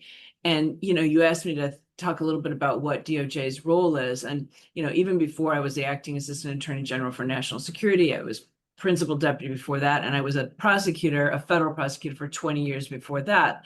And I was in a different federal government position before that. So about 25 years in the federal government, and almost all of it the Department of Justice. And today what I'm seeing is that the government has totally shifted the burden of complying with the law from sort of the Department of Justice and government lawyers in the first instance to those impacted by executive overreach. So what I experienced in my time there is that when the executive was thinking about some action, whether it was an executive order or a new policy change or something that is going to impact people, and certainly anything that was going to be novel and unprecedented, there would be all kinds of lawyers vetting that, right? They would be doing legal opinions. And that includes not just the Office of Legal Counsel, but say if it was a national security matter, it would have been the lawyers that worked with me in the National Security Division, lawyers over at the White House that are the lawyers to the National Security Council, an entire lawyers group from all of the national security agencies, all sort of coming up with their best legal analysis about whether what the president wanted to do was lawful under domestic law and under international law. And at least by all accounts, given the speed that we're seeing executive actions coming out, the unprecedented nature of them, really without any uses of tools like the Alien Enemies Act that we've never seen used in this way historically, right? Uses of other, a new interpretation of the 14th Amendment's birthright citizenship clause that has not, been questioned in well over 100 years and has been ruled upon by the Supreme Court. The speed of which these things are coming out, the deluge, and the reports from, inside government from folks who are still there indicate that that type of legal review just may not be happening in many, if not most of the cases, and might be ignored in any event. It feels in many cases like the executive, the highest level of the executive branch really does not want the advice of the career professionals who have, been around for decades. They've seen all the things that have happened before, and they know how to give the best legal advice. And that means that the executive actions we're seeing are really steamrolling Congress's authority, steamrolling the judiciary's authority, things that I think in the past the department would have said that's going to raise separation of powers concerns, right? Or that's going to raise concerns about the text of the Constitution not authorizing this, or the text of a statute not authorizing this. But the burden again is on the rest of us, all of you listening and lawyers, to actually then bring the cases, take the time and resources and expense to challenge those actions in court. And then, of course, that burden is also on the judges, and judges all over the country, and particularly here in DC, have just seen their dockets just skyrocket with cases challenging executive action. You combine that then with blacklisting law firms to try to coerce them to actually not do pro bono work, not work with nonprofits, not challenge Trump's executive actions. And that has created a situation where a lot of law firms, even those not blacklisted, have been cowed from doing that kind of work and cowed from doing it publicly. I can say that because of my own experience with it. It also, we've now seen new targeting of nonprofits, particularly in the wake of the really, really heinous and tragic killing of Charlie Kirk last week, but that's being used as sort of a catalyst for the White House saying, we're going to use every tool in our arsenal to crack down on nonprofits that, they want to link that to incitement or encouragement of terrorist activity. But we know from what we've seen that targeting could really be just based on nonprofits that are perceived to be political enemies. All of that is, I think, an effort to reduce the number of lawyers who are available to challenge these actions. And again, with that burden shifting, that puts us in a very precarious position. And I think we're going to talk more about this later. But when we talk about what are the tools, ideally litigation would be brought in tandem with policy advocacy, grassroots, organizing to build movements for change. And it's important for lawyers to use their legal knowledge to empower those who are impacted by executive overreach. That means support to policymakers and organizers. I've spent a lot of time the last few weeks talking to different local and state officials about the misuse of military authorities and the National Guard, and giving them some legal advice, because sometimes and consultation, because their staffs are not always huge, right? It means, helping individuals to know their rights. That means individuals, that means state and local entities, that means organizations. So there's a lot of different tools that can be brought to bear here, but it's going to take more for sure than just litigation and the courts. And I'm going to want to come back, and I am going to want to talk about those other things, including what we're seeing with the law firms, because I can validate what you're saying. There is a lot of cowardice. There's a lot of concern, and you're seeing a lot of law firms that have not formally capitulated to the Trump administration, backed away from supporting some of these causes. But, Professor Bowie, I want to ask you a question. I had on my podcast Leah Littman, and I laid out for her what I thought was a coherent constitutional framework that I thought the conservatives on the Supreme Court might be using, involving the unitary executive versus judicial Marbury versus Madison principles versus congressional powers, explicit versus implied. I laid out this whole thing, and she kind of shook her head at me and was like, no, it's not any of that. It's not anything nearly that complicated. So I think there is a lot of skepticism and cynicism right now about the Supreme Court, and you've written extensively about constitutional interpretation. And so how would you sort of describe what the Supreme Court's current approach to constitutional interpretation is? Is there a through line? Is it originalism? Is it textualism? Or is it just Donald Trump always wins? How should the audience think about the court and the decision process it is currently undertaking? Yeah, thanks for the question, Mark, and thanks for inviting me to participate in this panel. I feel like the oddball here with my esteemed colleagues on the panel, but I'm glad to participate and welcome so many people here. How does the court interpret the Constitution? I guess I have a short answer and a long answer, or medium answer. The short answer is, I think the question the court often asks itself when interpreting the Constitution is, what interpretation will give us, the justices on the Supreme Court, the most flexibility to enforce the policies and laws we like, and to invalidate and block the policies and laws we don't like?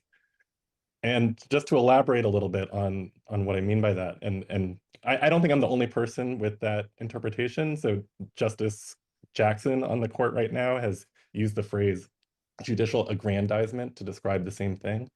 But to give a longer explanation, the Constitution is a short document. You compare it to constitutions around the world, it's one of the shortest national constitutions. It was designed to be short. It was designed for anyone to be able to read. And even the amendments to the Constitution are short. And they include things like very broad generalities for what governments can do, what rights we have. So one example is when Congress after the Civil War wanted to protect the voting rights of the formerly enslaved. It proposed a 15th Amendment that prohibited government from denying or abridging the right to vote on account of race. And then in a separate provision, it said the Congress shall have power to enforce this provision by, quote, appropriate legislation. So Congress's power is to enforce the provision by appropriate legislation. So what does appropriate legislation mean? People have offered all kinds of explanations for that. In 1965, Congress answered that question by saying, we think appropriate legislation means the Voting Rights Act of 1965, a law that prohibits states from enforcing things like literacy tests that were arbitrarily denying people of color the ability to vote in the South, a law that required states with a history of voter suppression to go to a federal court or the attorney general to review whether its changes were going to diminish the ability of people to vote. The president signed the bill. The law was then reauthorized in the 1970s, in the 1980s, in 2006. In 2006, the Senate unanimously reauthorized it. All of these people— 98-0. Yeah, all of these people are determining what is appropriate legislation. And then in 2013, the Supreme Court, 5 justices on the court, looked at this law and said, we don't think this law is appropriate. We think it goes too far. And there isn't like an objective standard for how to define a phrase like appropriate. But so much of constitutional interpretation is like this. So a different provision of the Constitution empowers Congress to provide for the general welfare. Like what does providing— oh, my light went out. What does providing for the general welfare look like? That's the kind of question that in a democracy we elect representatives to answer. And Congress in 2010 answered that question. We think it means providing more healthcare to people by requiring states, if they want to receive federal grants, to expand access to Medicaid. The Supreme Court said, we don't think that's providing for the general welfare. We think that's coercion. A different provision of the Constitution says the executive power shall be vested in a president. The president shall take care that the laws be faithfully executed. What does that mean? I would interpret that to mean if there's a law, the president should faithfully comply with the law. They should abide by the law. Last year, the Supreme Court interpreted that to mean if Congress prohibits the president from taking bribes or trying to disrupt the political process or doing all sorts of other illegal stuff, the president should be immune from these criminal laws, because to take care that the laws be faithfully executed, the president needs freedom effectively to violate federal criminal law. So the point is that the Constitution is often not totally clear.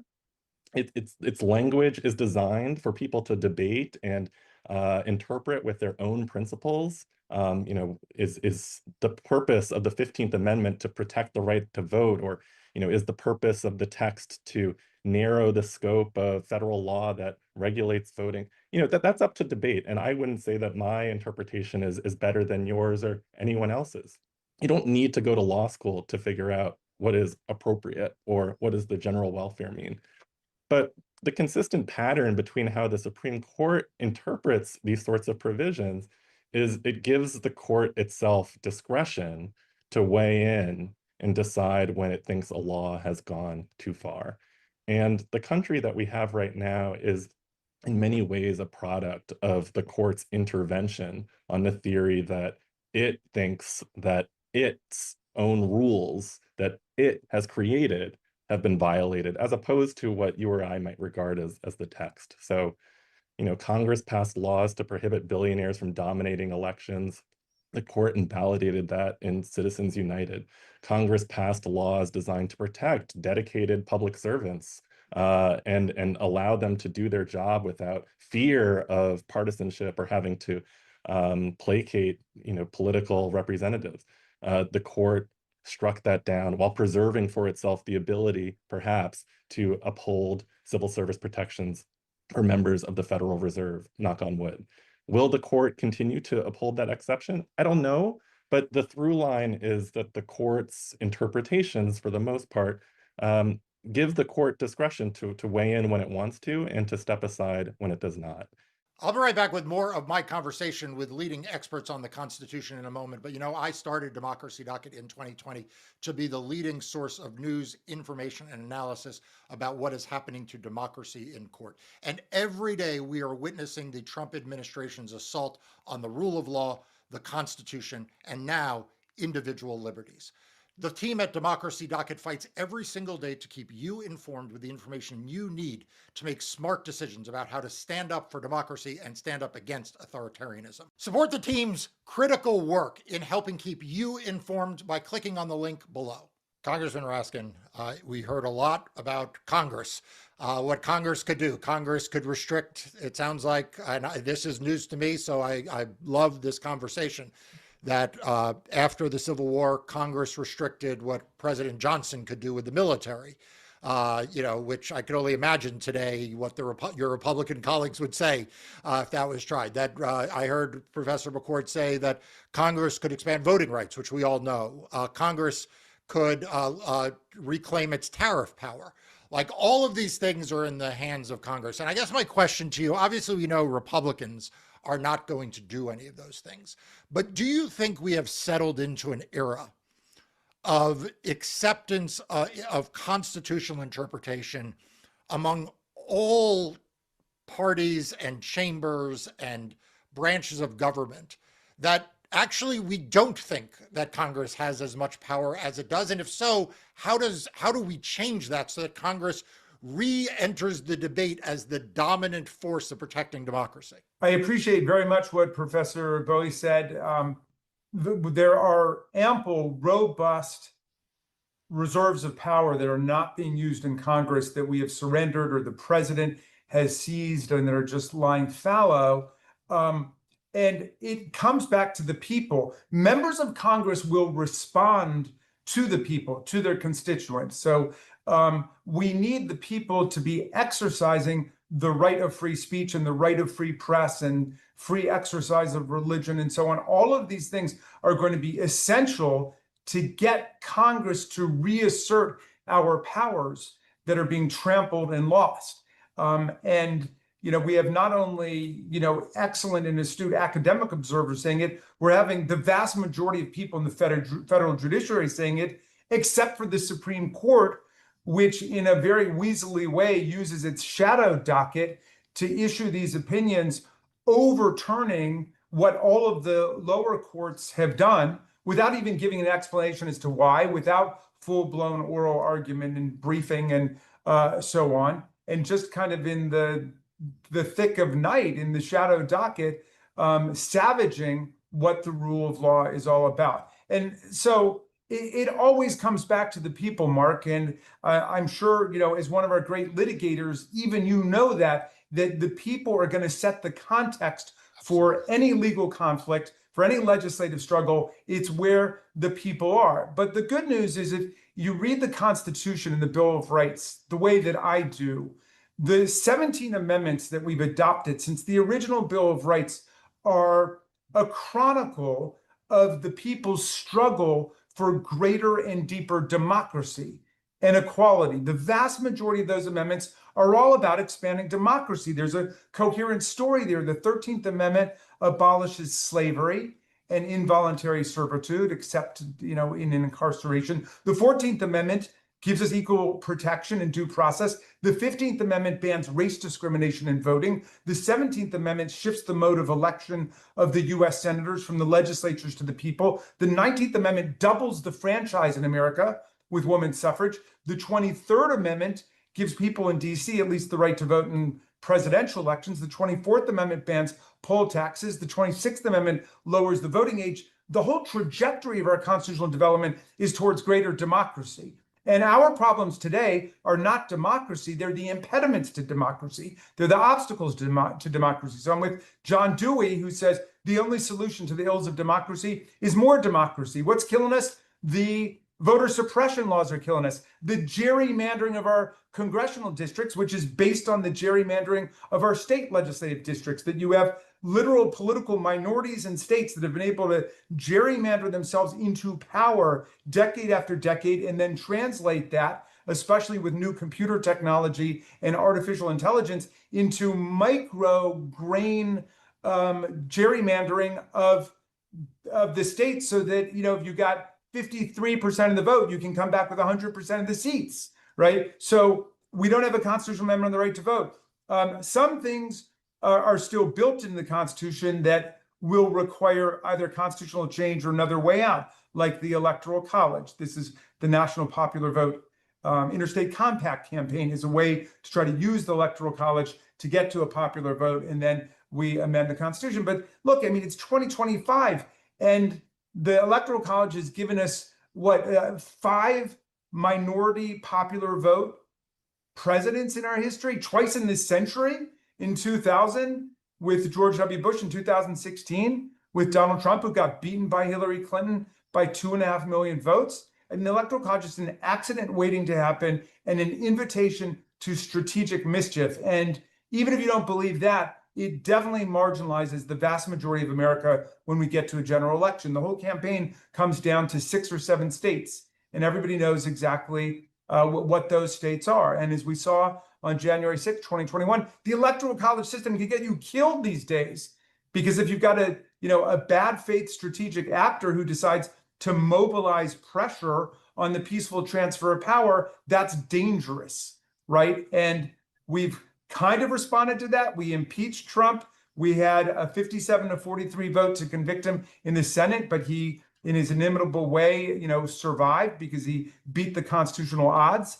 It was a 2/3 to get there. And so bipartisan majority said he did it. He incited a violent insurrection, and yet he's able to escape. And then the Supreme Court worked its MAGA magic in allowing him to stay on the ballot and overturning what is ordinarily the ballot access control of the state legislatures and the state Supreme Courts in the Colorado decision. So in any event, I guess the point I'm making is that we have, I believe, a majority of the American people are not racists. They're not anti-Semites. They're not misogynists. They don't want authoritarianism. And yet what we've got is a party which under Trump is determined to use every anti-democratic point of leverage there is, both within the constitutional system and outside of it. Professor McCord, I said I wanted to come back to this topic because I think it's very, very important. The courts will only function as well as the lawyers who bring cases, as plaintiffs who are willing to put their name forward in captions, as civil society is willing to support them, both monetarily, but also through the public soapbox. And we are seeing a ton of cowardice. Like, we are seeing the largest law firms in America bow down and refuse to protect the most vulnerable in court. We are seeing organizations afraid to be funding these efforts. We see plaintiffs who, you cannot blame them, Professor, like they are afraid that if they step forward, they will be made an example of.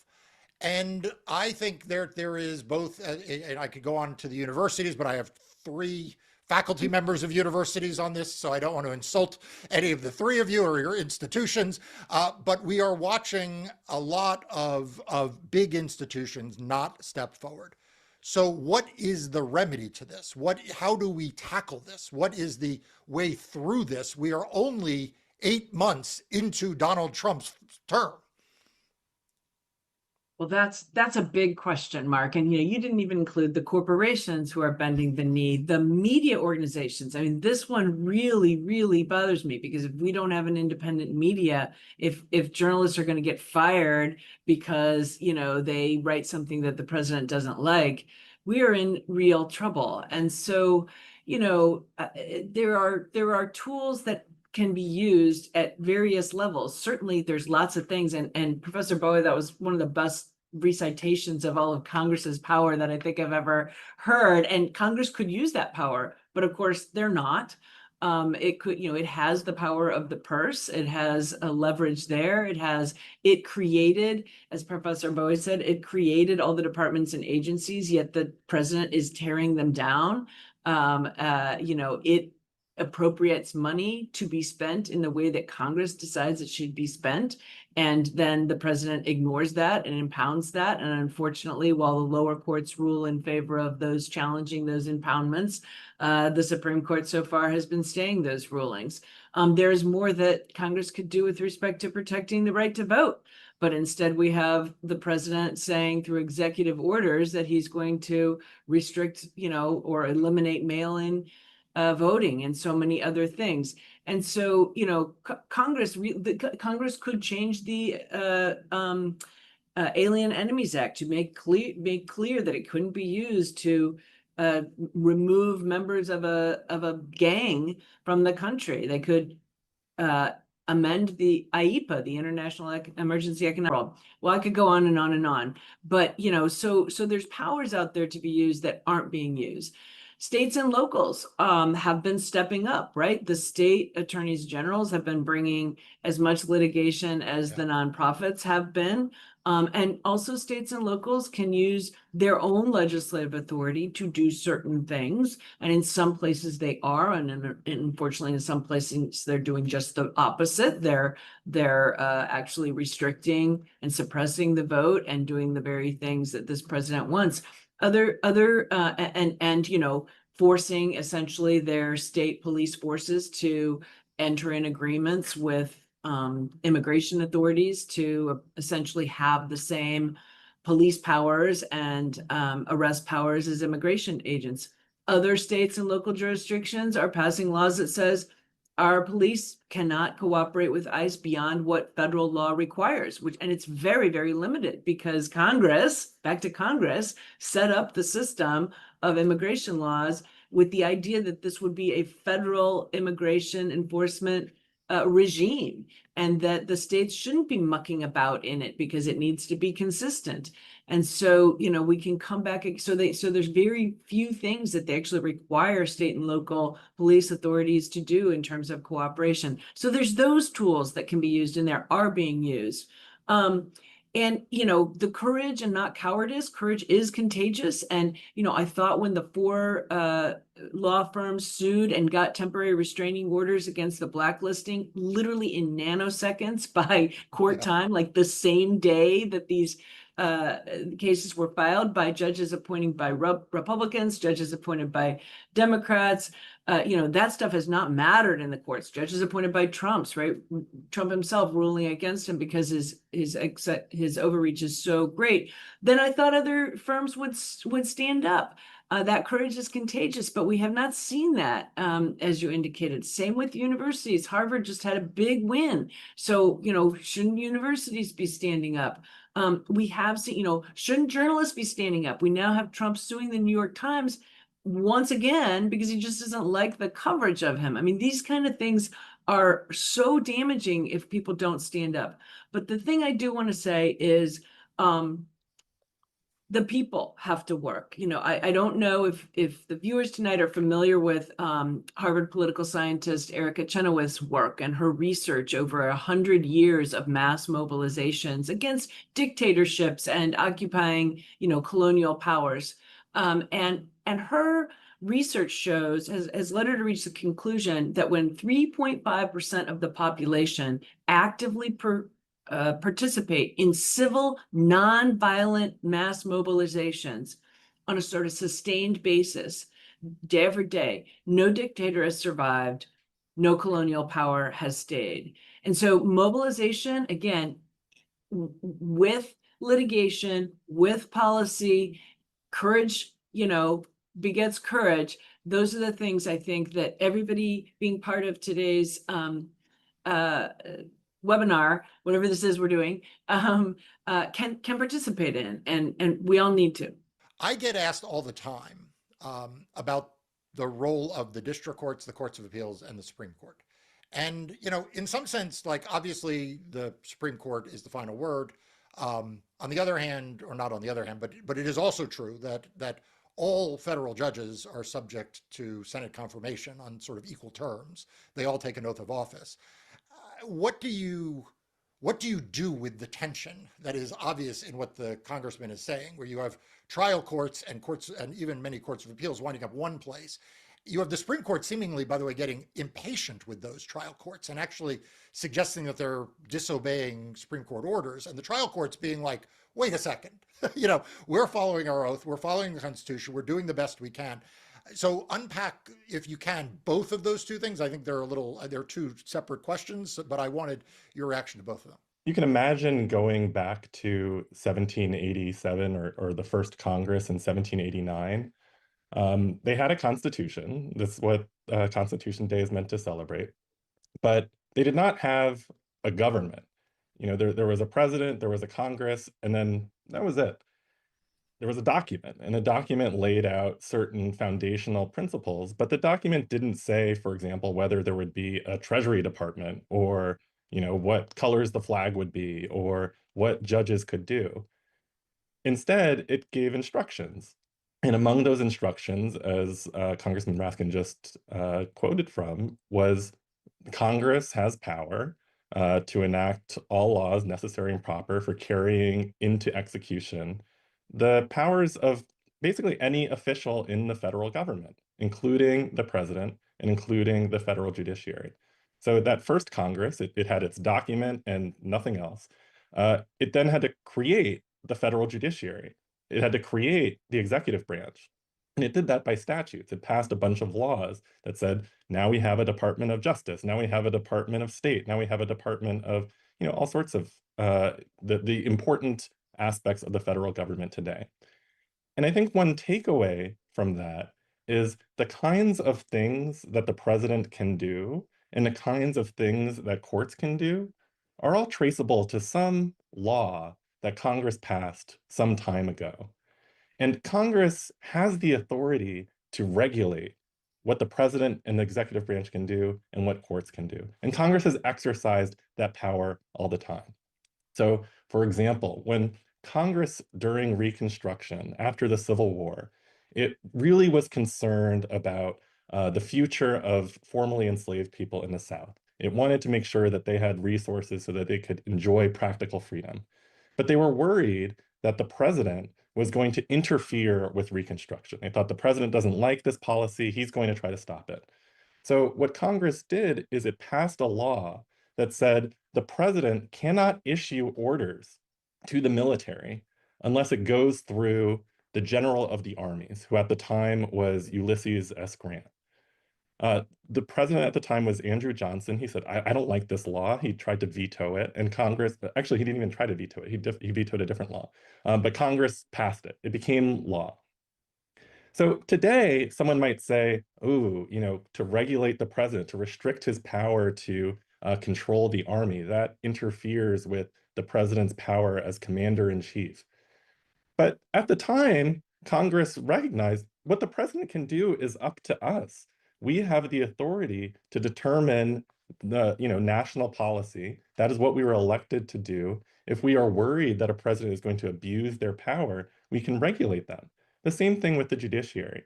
So I think right now, to the extent that the American people see a president really abusing law, or certain courts really doing their best to comply with it only to be overridden, one source of an answer to that problem is federal law. It's electing a Congress that has the inclination to regulate and enforce the people's will effectively on what otherwise are rogue actors. There is just no one in the American system, including the president, who can credibly say, I am above the law, no one can regulate me, I am subject only to my own will. That's just inconsistent with the Constitution and the government that it establishes. We're now going to turn to audience questions, and as I mentioned before, if you have a question, you can go ahead and put it in the Q&A box. But our first question comes from the most celebrated, recognized expert in constitutional law in America today. We have a question from Larry Tribe, a professor at Harvard Law School, who literally has written not just the textbook, but probably half of all of the textbooks on constitutional law. So I am honored that Professor Tribe is listening. And so I'm going to ask this question. I'm going to let each of you answer it, but I'm going to start with you, Professor Bowie, since you also are sitting at Harvard University, maybe down the hall from Professor Tribe. He asks, how confident are you that we will rebuild our democratic institutions and norms in less than a decade after Trump leaves office? That's specific timing. I think I'll do the classic professor move of just answering a question with another question. And I guess I would encourage everyone to think about their own role with respect to our current Constitution, because I think Congressman Raskin is right that we cannot depend on others to rebuild our norms and rebuild our democracy. We can only depend on ourselves and each other.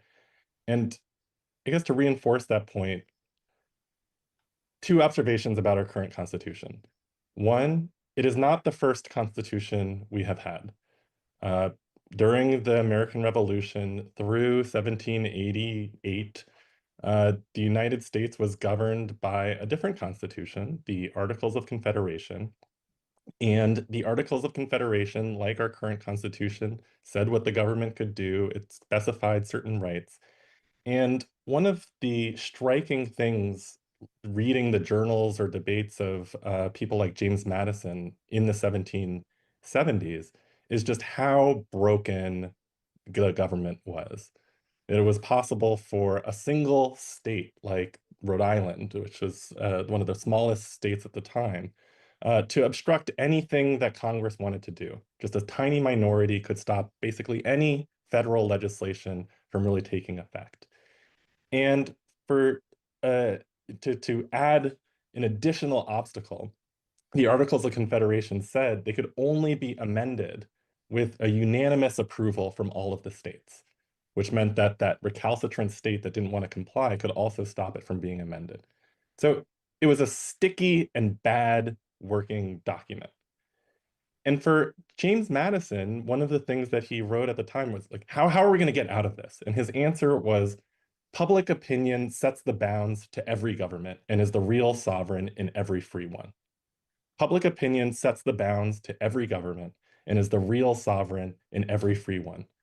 And what he meant is that it's fine to have a government that has legal limits. Those limits deserve to be enforced and respected. But ultimately, the power of any limit comes down to what the public needs and what the public demands. And if the public demands a better constitution, one that would provide for the general welfare and all of the other attributes of the preamble that Congressman Raskin quoted from, then we needed the public to support changing the document.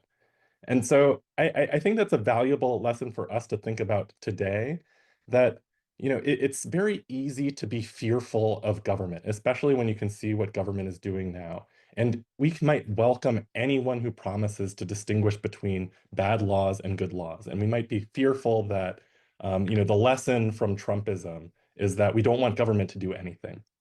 But what that produces is a government that is stuck, and a government that does not work, and a government that builds rebellion in the form of people like Trump who promise to break through it and do whatever he wants. I think our country is at our best when we empower each other to pursue our shared goals and to increase democratic participation. And I think it's all of our responsibility to identify the problems that we see and be candid that they require a better outcome than what we have inherited, and to be really imaginative about the Constitution we want and not simply try to go back to what we had. That we can do better, we can rebuild and make a better society than what existed before Trump. And we shouldn't fear what we have now as a warning against experimentation in service of democracy. Professor McCord, how would you answer Professor Tribe's question about your level of confidence that we'll rebuild democratic institutions and norms? We can say a decade after, like what, but or pick your own time frame, but just, the overall sentiment is one that we hear a lot. People are worried that something is being broken, something is being unraveled that won't be able to be put back together again. Yeah. How confident are you that that is not the case? And, what can we do to prevent it? So, part of this depends on how much further we go before we get that opportunity to build back. How many people will have left government who are qualified, how much more voter suppression will have taken place so that we don't really have a representative democracy. And assuming we get to the point of build back, I'm completely in line with Professor Bowie about thinking about what we need. And I think one of the breakdowns that we've seen is because the Constitution, of course, was, even though we have 3 equal, not co-equal, thank you, Representative Raskin, branches of government, and we have separation of powers, they were always meant to be a little bit overlapping, right? So the president's the commander-in-chief, but only Congress can declare war, right? The president has a power and duty to take care of the laws be faithfully executed, but those are the laws passed by Congress, and for better or worse, and I take Professor Bowie's points on this, the judiciary is the one that says what the law is. So it's always had this push-pull, but at least in modern history, there's been respect within each branch for the powers of the other branches and a desire for them to stay at least somewhat equal. I mean, that doesn't mean there's never been times when presidents have, really pushed the envelope on their authority. That certainly is not brand new with Trump. It's just, in magnitudes over previous presidents in recent history. And that also means what we learned is that norms were a large part of why things worked to the extent that they did work over these many years, is because there were certain things that those in all the branches of the government respected and wanted to maintain. And, one of the obvious ones for me coming from the Department of Justice is the independence of the Department of Justice from the White House directing the Department of Justice to be used for political purposes. That's not written in the Constitution. That's not required by the Constitution, but it was both, the executive, the president, and whoever was the attorney general since Watergate have known that in order to earn the trust of the American people that the Department of Justice won't be misused for political purposes, there needs to be independence. And ever since Watergate, there have been memos from both the attorney general and the White House counsel that restricted any communications about specific sort of criminal investigations and prosecutions, with very limited exceptions. And that has just gone completely, by the wayside in this administration. I mean, even Trump 1 had those memos, but Trump 2, we don't have those. And those were norms. And so I think when we think about the building back, we have to think about what additional protections we need for if you get people into government positions who no longer respect the 3 equal branches of government and the way that they work together and the norms that are required to sustain them. Congressman Raskin, I'm going to ask you the same question about your confidence level that we will essentially survive this era with a democracy that can be restored afterwards. But I have to note that, many of us thought that after January 6th, something had broken that would not easily be repaired.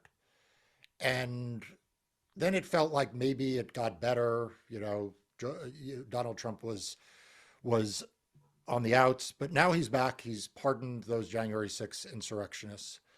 And the damage he is doing to democracy feels, as Professor McCord suggested, just legions worse than even it felt in the dark days after January 6th, 2021. We have elections coming up, and there are lots of people, myself included, who are saying, if we elect a Democratic Congress in 2026, that may help stave off the further erosion and undermining of democracy. But there are many people who say back to me, and I'm sure to you, that, that's just too little too late, that democracy, that Donald Trump's damage over 4 years will just be too great. So with all of that background, what do you tell people who wonder what there will be after 2028, when he leaves office? And what do you say to Professor Tribe's question about how confident you are that we'll be able to rebuild democratic institutions and norms afterwards? Hello to my beloved Professor Larry Tribe, and thank you for everything you've been doing. Your question and your question, Mark, are both entirely a question of political will and organizing and education and mobilizing. at this point. I really believe that, and I am, having traveled the country, I have the benefit and the privilege of having gone all over the country. I just got back from New York District 21 Adirondacks, Elise Stefanik's district. I was there with our great new candidate, Blake Gendabine, who's a dairy farmer and a basketball high school coach. I was in Pennsylvania 7 with Janelle Stelson, who came within 1 point of beating the insurrectionist Scott Perry last time and is running again. And we brought a couple hundred kids from Democracy Summer there to knock on doors and so on. I'm telling you, the Democrats are on fire everywhere. And I'm only hearing from people who say, oh, the Democrats aren't doing anything and so on, people who aren't doing anything. But if you get out there and you organize and you fight, you're going to see people are fighting everywhere. And yeah, you don't need to count on, the Senate Majority Leader. We're doing this, okay? You don't have to worry about just the figureheads because it's happening all over the country. And that's necessary. It's going to be a popular upsurge that gets us through this nightmare. And I'm totally convinced that we're going to do it. As as Mary was saying, and as Nicholas was saying, that everything is under attack. Every institution, the law firms, the colleges, the universities, the states, the counties, the National Guard, everything is under attack, so we can be fighting everywhere. Everybody can be fighting wherever they are in whatever institution they're in. And you don't need to wait for the DNC. Just go ahead and do it. That's what I'm doing. Just go out in the country and fight with the people who are, on the front lines, and stay in close touch with everybody else. Will you permit me for Constitution Day to leave with a quote from Tom Paine? Yes, we're going to wrap up right after this anyway, so you can give us Tom All right. Paine. Well, he got over here in 1774, 2 years before the Revolution. He fell in love with the promise of America. He said, look, if this nation lives up to its values and ideals, it will become an asylum to humanity, he said. Not an insane asylum, mind you, but a place of refuge for people seeking freedom from political and intellectual and religious repression from all over the world. And he wrote the greatest pamphlet of our history, Common Sense, by which he meant not only all the senses we're born with, if we're lucky, but the sense we have in common if we're willing to reason and speak together for the common good. And that ignited the American Revolution. Washington had the troops of Valley Forge reading it by campfire light. But 1776 was a tough year, and he wanted to write another pamphlet to give people hope and encouragement through the darkness. So just one little passage from the American Crisis. I'm going to update the language pursuant to strict instructions from Nancy Pelosi, who said Paine was a feminist and he wouldn't mind. And he wouldn't. He was fighting for women's suffrage in the 18th century. But he said, these are the times that try men and women's souls. The summer soldier and the sunshine patriot will shrink at this moment from the service of their cause and their country. But everyone that stands with us now will win the love and the favor and the affection of every man and every woman for all time. Tyranny, like hell, is not easily conquered, but we have this saving consolation. The more difficult the struggle, the more glorious then will be our victory. Let's make that victory ours. Thank you, everybody, and happy Constitution Day.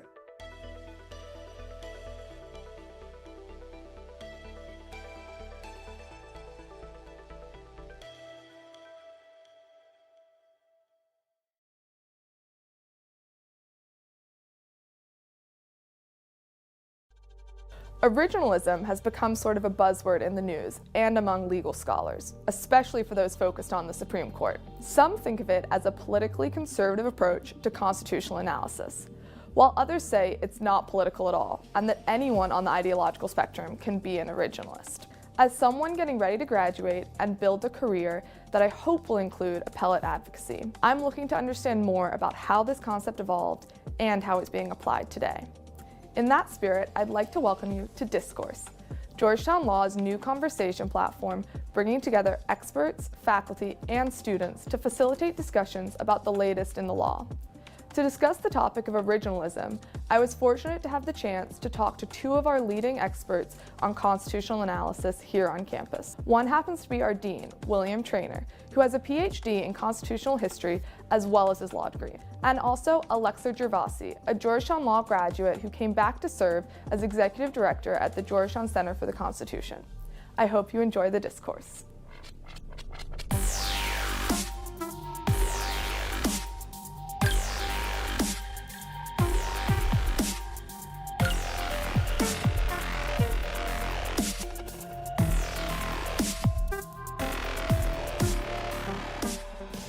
Welcome, I'm Kira Cooney. I'm a third-year law student here at the Georgetown Law Center. I'm joined today by Georgetown Law Dean William Traynor and the Executive Director of the Center for the Constitution here at Georgetown Law, Alexa Gervasi. We're here to discuss originalism, and particularly the emerging use of originalism by liberal scholars and jurists and advocates. To just get us started, I would love to hear from both of you how you would define originalism. And Alexa, we'll start with you. Yeah, so I define originalism as a commitment to the original public meaning of the text of the Constitution. And Dean Traynor? I would give it the same definition. It's an attempt to recover what the Constitution originally meant, focusing on its words and how they were understood, and applying that as a jurisprudential philosophy. And so in that vein, the commitment to the original public meaning and identifying the meaning of the text, what is kind of the methodological approach that you think should be followed in doing that? Yeah, so I think originalism, public meaning originalism, by some scholars, because of course there are different veins and approaches to originalism, is to really divide it into two steps. One is, what do these words mean? So how do we interpret the words? And that's just a semantic question. There is an answer. These words have a meaning, and we look at what did the general educated public, what would they have understood those words to mean at the time the provision was enacted. And then we say, well, how do we apply that to the law? How do we construct the application of this meaning to the law?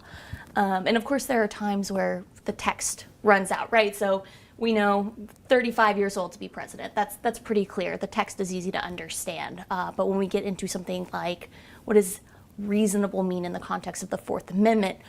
There, in that area, we have to do a little bit more work. And we have to construct the meaning of the word reasonable, and we would look to history and text and how was the Fourth Amendment applied around the time at common law, and what was the purpose, what was the function of that specific text?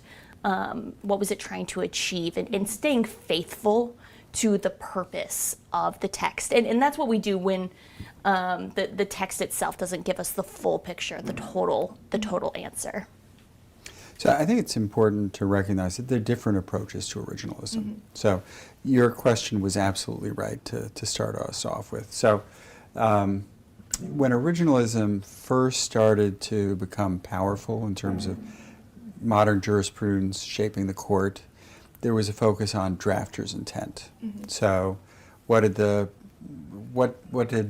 Constitution mean in the Philadelphia Convention to the people who wrote it? Mm-hmm. So that was really phase one. Then phase two focused on what we call framers' intent. Mm-hmm. So after the Constitution is proposed, it goes to 13 state ratifying conventions. Mm-hmm. And sometimes what they said in the state ratifying conventions gave the words a different meaning than the people in Philadelphia gave it. So the ratifier's intent is you look at what the ratifiers talked about as what it means. Mm-hmm. The dominant approach right now is to look at the words themselves. Mm-hmm. What did the words themselves mean? So there are two things that I would highlight. One is, as I look at it, we really focus in on the words. Mm-hmm. And then the other aspect, which I think may be kind of a difference between us, is I also think about what was the role of courts. Mm-hmm. So it was not just what did the words mean to an educated person, but how would courts construe those words? Because judicial review was actually well established at the time of the founding, which people don't recognize. But there was a construct on how courts viewed the Constitution. So for me, that's also part of originalism. Okay, very, very helpful to understand. And as a framing, I appreciate you discussing kind of the phases that originalism and the conception of it has gone through. And that's one of the things that I wanted to discuss a little bit more. Originalism is often thought of as a conservative legal theory. And thinking about the methods that you have both outlined, do you think that it is inherently a conservative legal theory, or is it only considered that way because it has been most often associated with conservative legal jurists like Justice Scalia, for example? So I have to say, this is very interesting to me. When I started law school in 1980, and actually in 1980, originalism was a liberal theory. So the Supreme Court justice who was the originalist was Hugo Black, and he was the one who essentially said the Bill of Rights and its provisions apply to the states because of the text of the 14th Amendment. So that was novel. He was the first one who pushed that. He was one of the more liberal members of the court, and he was really the only originalist. And then in terms of scholars, probably the leading originalist scholar, or really textualist scholar, but I would say originalist scholar, again, when I started law school, was a University of Chicago professor named William Krosky.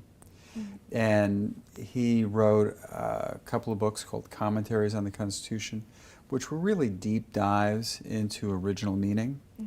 And he had a very expansive conception of how to read the Constitution, and really very liberal. So, if you go back to 1980, originalism and liberalism were thought to be in sync. So it's really only since then. And Justice Scalia and Attorney General Meese were really kind of the two people who, in the most dramatic ways, changed it. Judge Bork was also kind of an early person pushing for a conservative originalism. And that's come to dominate both the court and academics. So now, when I talk to people and I say originalism used to be thought of as a liberal jurisprudence, they're like, that can't be right. But that's a historical artifact. It has not always been that way. Yeah, and I think, if we think, what's interesting about the year 1980 is that's really when the term originalism actually started being used. Before that, that's not really the language that was used, but the idea of originalism itself, and textualism goes all the way back to the Constitution, right? It's in Marbury versus Madison. Thomas Cooley, in his treatise about constitutional interpretation, was promulgating the same ideas about how to approach the law in the Constitution's text that public meaning originalists put forward today. We just didn't think of it in the same theoretical terms that we discuss it now. And I think that that's absolutely right, that in the 1980s and into the early 1990s, Justice Scalia and Attorney General Meese began developing public meaning originalism, or what are we going to look to find the original meaning contra ratifier's intent or framer's intent. Like, let's look at what did the public understand these words to mean, and that starts to happen in the 80s and 90s. And I think to your question of is that why it's thought of to be conservative, I think that's probably right, that Justice Scalia was the big brain kind of behind putting forward this idea. But he certainly wasn't alone. Today, one of the biggest scholars in originalist theory is Larry Solom, who would not identify as a conservative. So Ms. Gervasi's point is right, that originalism goes back to the founding. So actually the very first case in which the Supreme Court considered whether they could invalidate a congressional statute involved direct taxes and what those words meant in the Constitution. And it's a great example of sometimes the ambiguity of text in the Constitution. So they have a big debate at the Constitutional Convention about what kind of taxing power should the federal government have, and they go back and forth and big heated argument, and then somebody says, well, we'll make the term direct taxes. Everybody's like, fine. We don't want to fight about this anymore. And then somebody says, so what is direct tax? And Madison's notes say, no one responded. So the very first judicial review case, the carriage tax case, they're fighting about what the original meaning of this phrase was.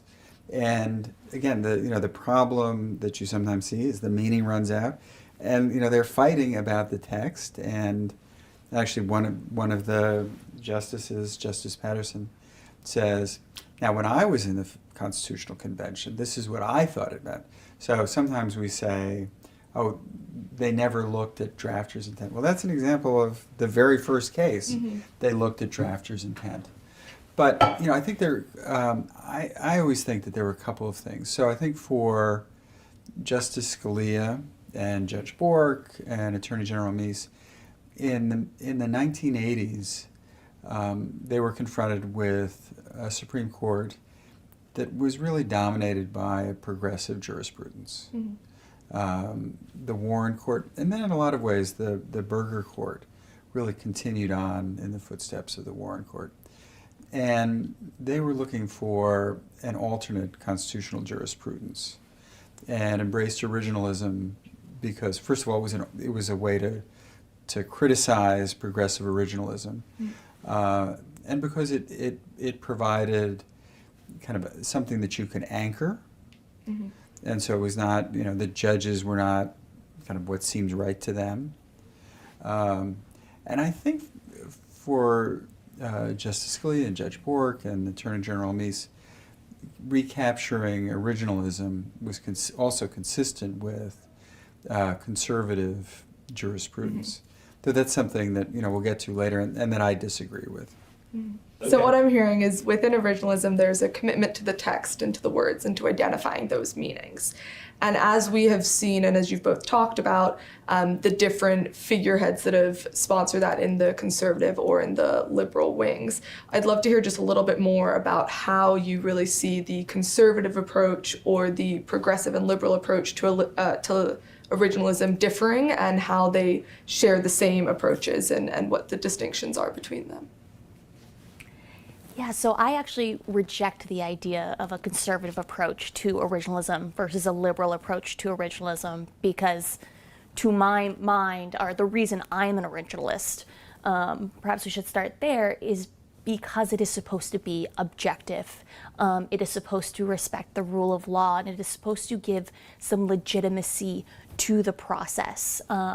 There is something concrete we are looking to that is not results oriented. And so I think as properly viewed and applied, originalism should not be conservative, nor should it be liberal. It should just be. And sometimes that means you get to an answer you don't like. And what that means is that you have to amend the Constitution. If that's where you get to. That's what originalism tells you you must do. So I think the way they differ is in the results that either side wants. They will, to apply originalism properly requires good faith and a good faith effort to reach the answer, whatever that might be. I think what we see happen is cherry picking. So cherry picking the dictionary that I want to choose to understand the meaning of this word, cherry picking the text that, or excuse me, the historical examples that serve my results, and perhaps not giving the full story about the other side or giving the full picture. And so I think that's where we get into trouble with liberal versus conservative originalism, is starting from the place of what answer do I want and how can I work backwards through history and text to get there. So, I think Ms. Gervasi is right, and I would agree. Any consistent jurisprudence has to lead to some results you're unhappy with, right?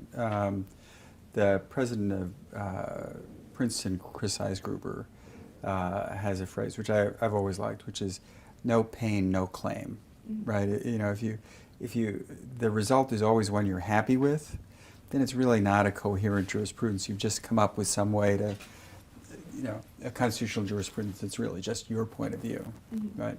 So, I would say, so let's talk concretely about the way in which the Constitution gets drafted. So, kind of the norm right now is James Madison's the father of the Constitution. Justice Gorsuch says it's all about Madison. And to some extent what we see now is that both the left and the right, as they do original meaning, struggle. They all assume that Madison is the father of the Constitution, and then they struggle with what Madison wanted. So the Federalist Society, if I were wearing a Federalist Society tie, it would have little heads of James Madison on it. But 20 years ago, when Georgetown started a progressive constitutional law group for students, now it's the American Constitution Society. It was originally the Madison Society, right? So everybody kind of fights over Madison. What I think, and this is really my thought, so I'm kind of a school of thought of one, is that if you look at the Constitutional Convention, there are two people who actually draft most of the Constitution. One is James Wilson, and the other is Gouverneur Morris. And so they're really the drafters of the Constitution. And so the text is largely theirs. So we have a tendency to look through it as what would Madison have wanted, when in fact it's really what Wilson and Morris wanted, because they actually wrote the text. And their jurisprudence doesn't align with either liberals or conservatives today. So just in terms of kind of big thought, they're both very strong national power advocates, unlike Madison. Madison's a nationalist, but his real concern is that the federal government be strong enough to keep the states in line, right? He's got a kind of a negative vision of national power. Morris and Wilson, they want the national government to have, almost plenary authority, and then they wrote the Constitution. So for liberals, they love that, right? So, if anybody was in my camp, they would love that. Because the Affordable Care Act case, easy under that approach, clearly constitutional. On the other hand, Wilson and Morris were probably the strongest advocates of a powerful presidency at the convention as well. So that's actually something that lines up with what conservatives tend to want. They typically have wanted a strong presidency. So that's an example where I think if you're recapturing what the words actually meant, it doesn't line up purely with either a conservative or a liberal agenda, but it's what the words say. And so focusing on that difference between what the words mean versus who wrote the words and their influences on them. One of the conflicts that I've picked up on is this kind of original intent versus original meaning. And although not universally, it seems that conservatives jurists seem to focus on the original meaning of the text, while liberal jurists maybe focus a little bit more on the original intent of the framers or legislatures. I would love to know whether you agree with that characterization, and if so, kind of what are the distinctions between those two approaches for originalism? I don't think liberals would necessarily say I'm an original intent originalist. It just has too many flaws and has been beaten down a few too many times. I think there is a question of what do you do when the text runs out? And I think that's maybe where some of what do we look at in that space, and how do we fill in the gaps is maybe where some of more of the disagreement comes in. But I think generally, in appreciating Dean Trainor's caveat of, do we look at how jurists would have understood these words versus the public, or some combination thereof. But generally, I think everybody starts at the same place of public meaning and in this textualist place. Again, I think that's what we're seeing in terms of a movement over time, right? That original intent is so it's more manipulable. Mhm. I think what we tend to have so I would say there are a couple of things. You know, one is, again, I think with respect to the original Constitution, it's really Wilson and Morris, and it's not Madison. But I think most of the people read the Constitution, you know, conservative jurisprudence, read it as if Madison wrote it, which I think is just not right. So, for example, the vesting clause of the Article 2 says President has all executive powers.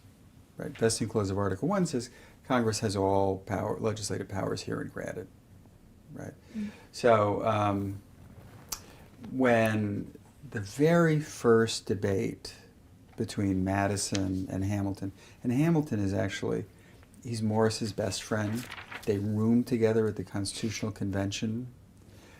He should be in Hamilton, except I think, frankly, if he were in Hamilton, Hamilton would be crowded off the stage because Morris is such a big figure. But so the first debate over the power of the president is, can President Washington issue a neutrality proclamation?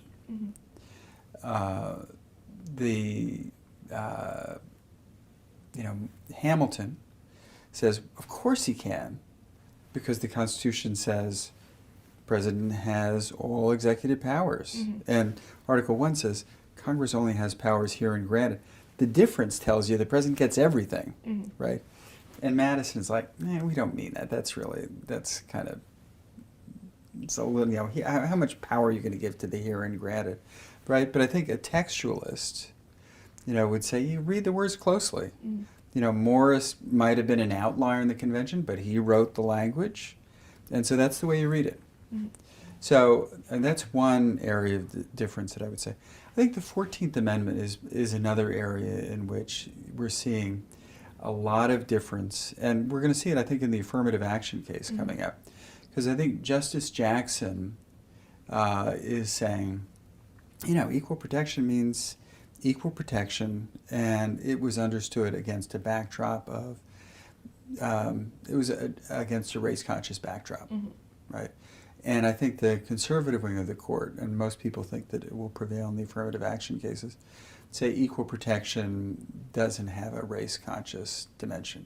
So that's a case in which essentially it's the text, and I think at least Justice Jackson and the conservative wing of the court are fighting about what the text means. And I think that there are, I think there are legitimate arguments on both sides.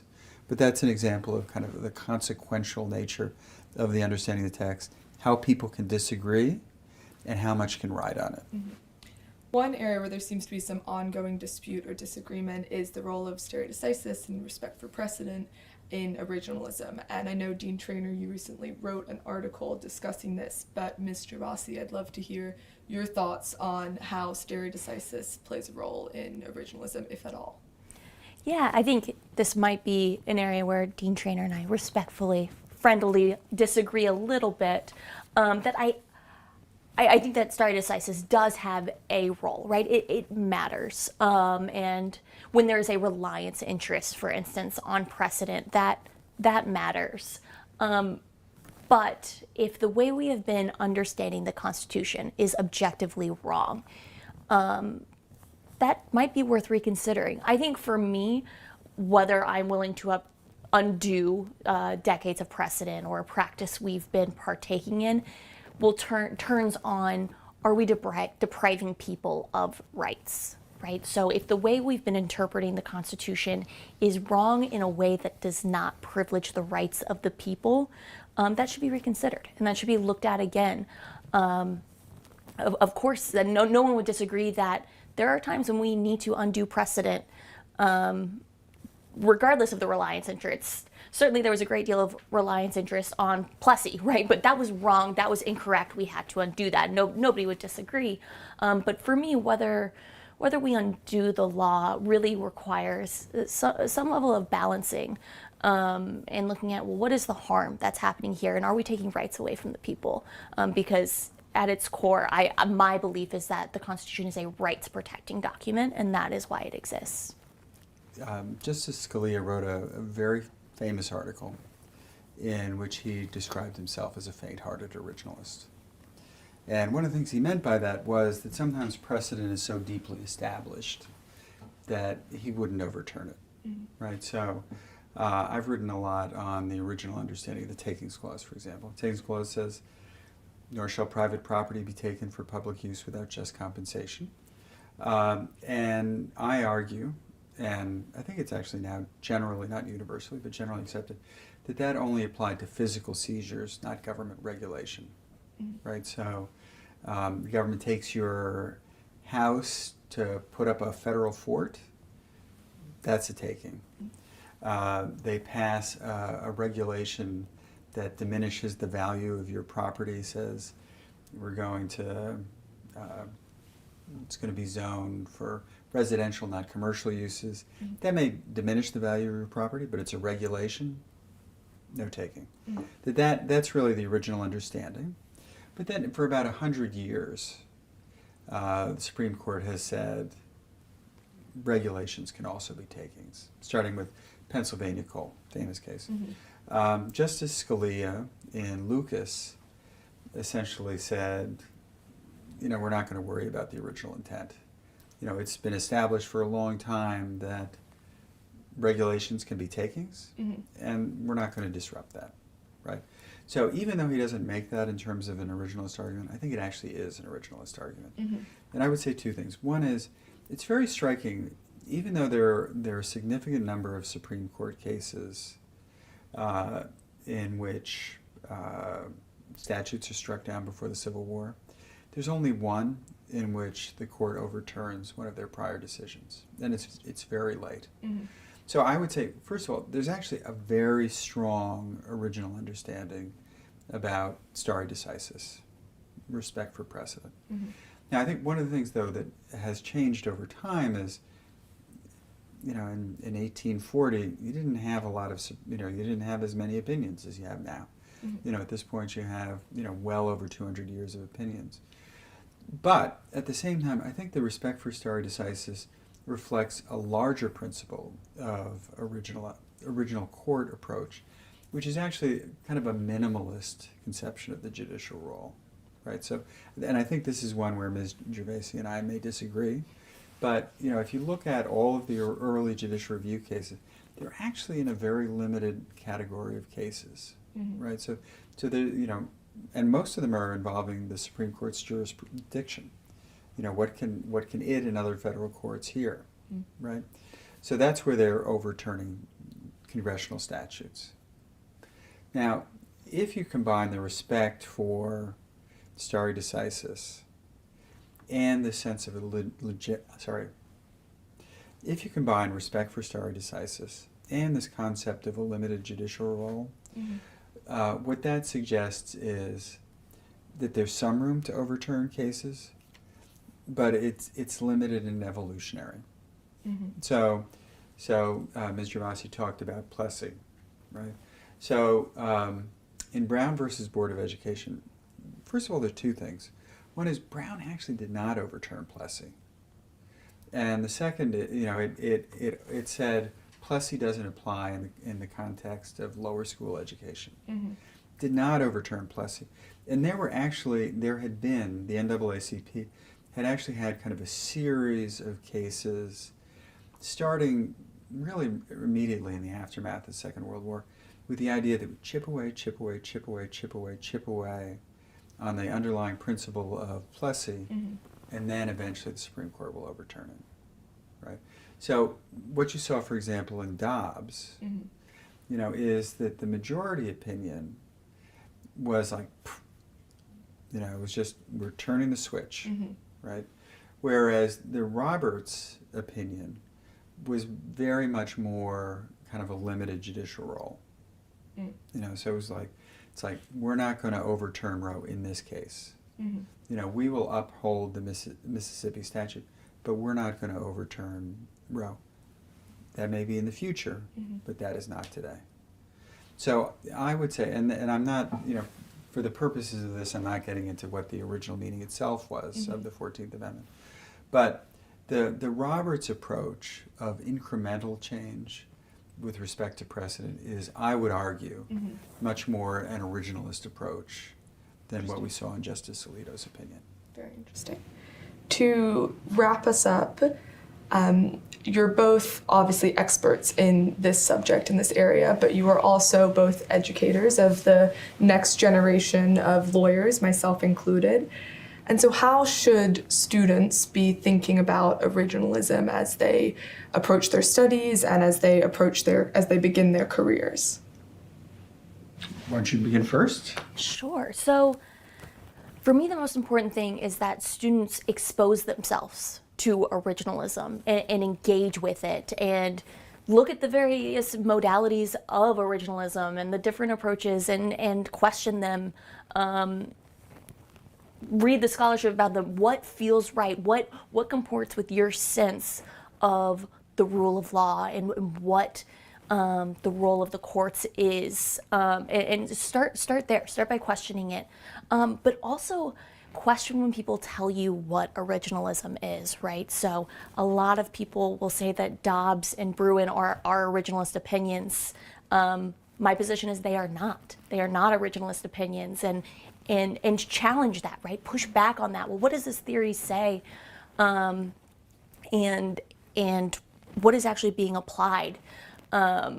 And so I think that that's just the most important thing, is exposing yourself to these theories and questioning them and what comports with your sense of the right approach to the law. Reading and educating yourself is the most important thing you can do. And then when you head into practice, be gentle with yourself when you're making a non-originalist argument, because at the end of the day, you're representing a party, and whatever result you need there is going to be the argument you make. I think that's a very good answer. I mean, I would say a couple things.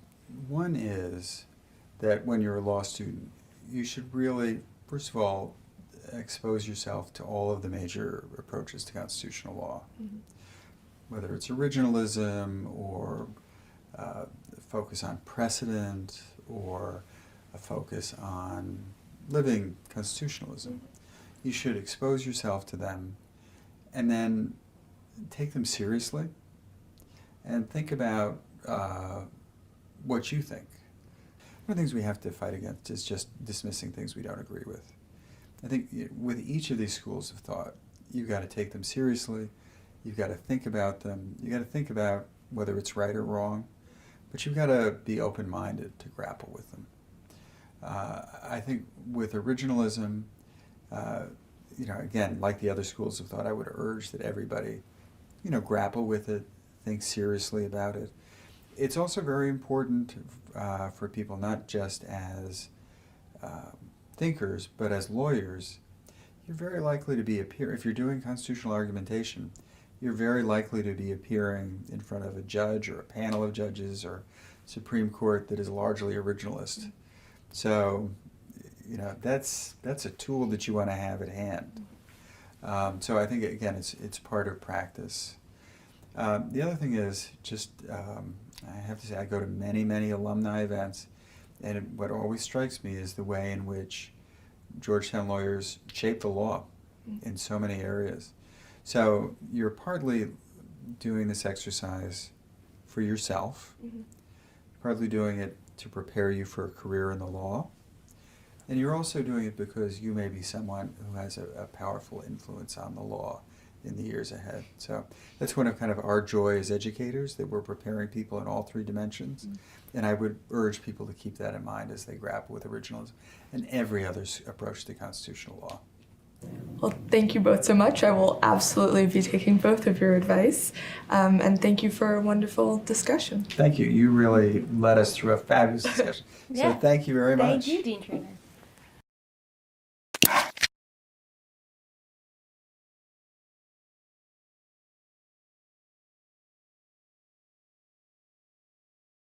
Okay, I think everybody is here. Welcome to the first Pi Gamma Mu Speaker Series event of the 2025-26 year. My name is Suzanne Rupp. I'm the Executive Director of Pi Gamma Mu, headquartered at the International Office in Winfield, Kansas, where Pi Gamma Mu was founded over 101 years ago. Today's event will feature a panel discussion focusing on conducting effective membership drives. We're recording this event today to share with those who are not able to attend this event live in person with us today. The members of our distinguished panel include expert chapter sponsors who will be sharing their tips and tricks and answering your questions. Today, we're going to have our panelists introduce themselves. Panelists, please share your name, your college or university, your discipline, and any other details that you would like to share. Randy, would you get us started? Hi, my name is Dr. Randy Bertolis. I'm chair of the Department of History, Politics, and Geography at Wayne State College in the rolling hills of Northeast Nebraska. Go Cats! I'm a geographer by trade. Thanks, Randy. Kathy, would you like to go next? Sure. My name is Dr. Kathy Im. I am from the University of Maryland Global Campus. I was for 20 years the program director for behavioral science and gerontology. This year I switched my role to senior director for faculty life cycle, but I'm still very much involved in the social sciences at my campus. So thanks. Thanks, Kathy. Jen? Hi, everyone. My name is Dr. Jen McNabb. I am the head of the history department at the University of Northern Iowa in scenic Cedar Falls. Also, go Cats. Lots of cats. Okay. And Allison, our final panelist. Hi, everyone. I'm Allison Knox. I am the chapter sponsor for the American Military University and American Public University. And my area is emergency management and ambulance policy. Thank you. Thanks, Allison. We also have Gordon Mercer with us today. He is the chair of Pi Gamma Mu's chapter membership and group committee. Gordon, would you like to introduce yourself? Yes, Gordon Mercer. I'm on the faculty emeritus at Western Carolina University and have previously served as president of Pi Gamma Mu. And I would just say I do want to recognize we do have a chapter and membership growth committee that has responsibility for input in different policies we have in that area. And I would like to acknowledge the role on that committee. Some of the key members are Charles Hartwig, Allison Knox, Suzanne Rupp, Larry Hack, and we also include a lot of the chancellors when we send out notes on that. I would just like to say that this past year we are up on membership and chapters, and we are one of the few honor societies that is actually up. A lot of people are dealing with declining majors and university enrollments are a problem. So we do try to work together and keep those numbers high. And we are particularly, of course, appreciative to faculty advisors out there that advise, and we do try to stay in touch with them. But overall, as an honor society on membership and chapter growth, at least so far this past year, we've done very well. And of course, we're hoping for another great year. Thanks for asking on that. Thank you, Gordon. Okay, now before we move on to the highlight of today's event, the panel discussion, I would like to share a short slideshow over the basics of membership drives in terms of logistics and how you work with our office. Don't worry, it's only about 5 minutes long, so we won't have to wait very long to hear our distinguished guests discuss their experiences with Pi Gamma Mu membership drives. So bear with me and I will share this short video with you.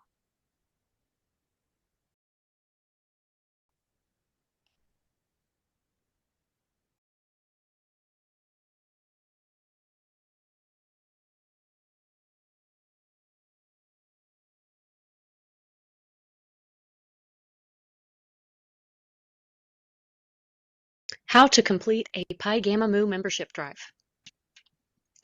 In this brief slideshow, we will cover a brief introduction on the importance of chapter sponsors, the membership categories, membership requirements, 2 ways to invite eligible students, and final tips and takeaways.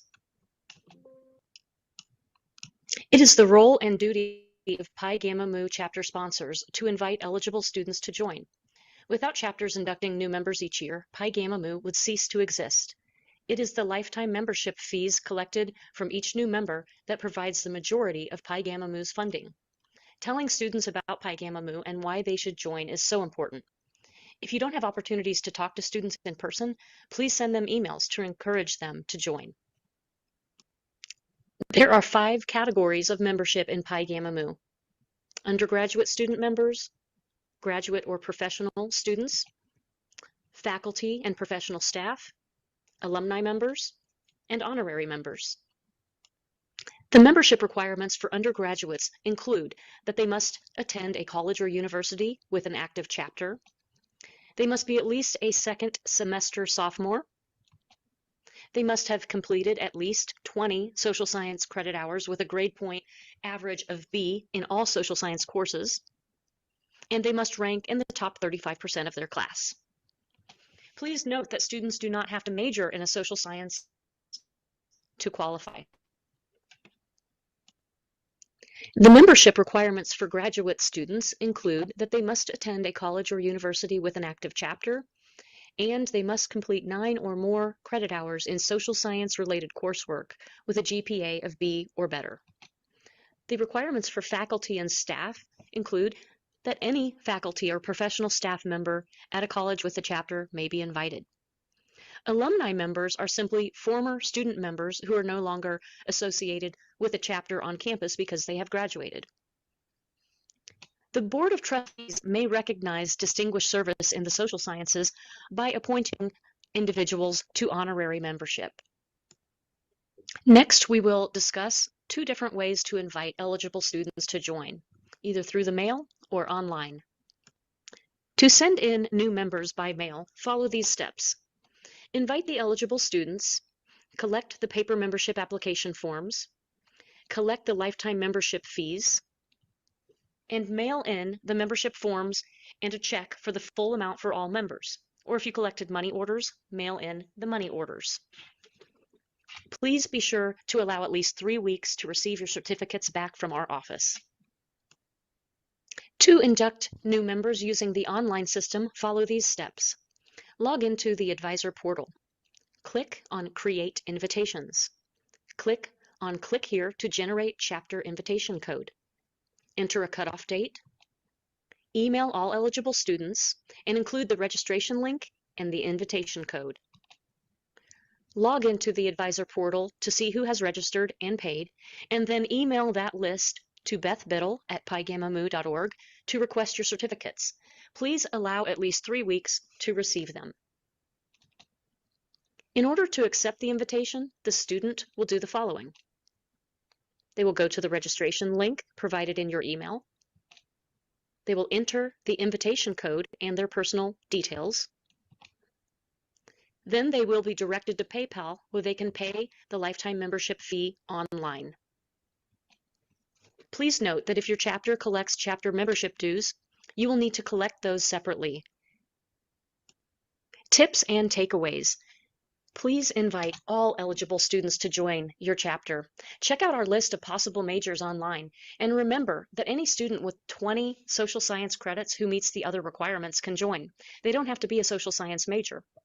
And please tell them why they should join. There are a list of benefits of membership on our website. Consider including this list in your invitations. Sending the invitation to the permanent home addresses of students can be helpful. Their parents often are supportive and pay the membership fee on their behalf. Our office accepts members at any time.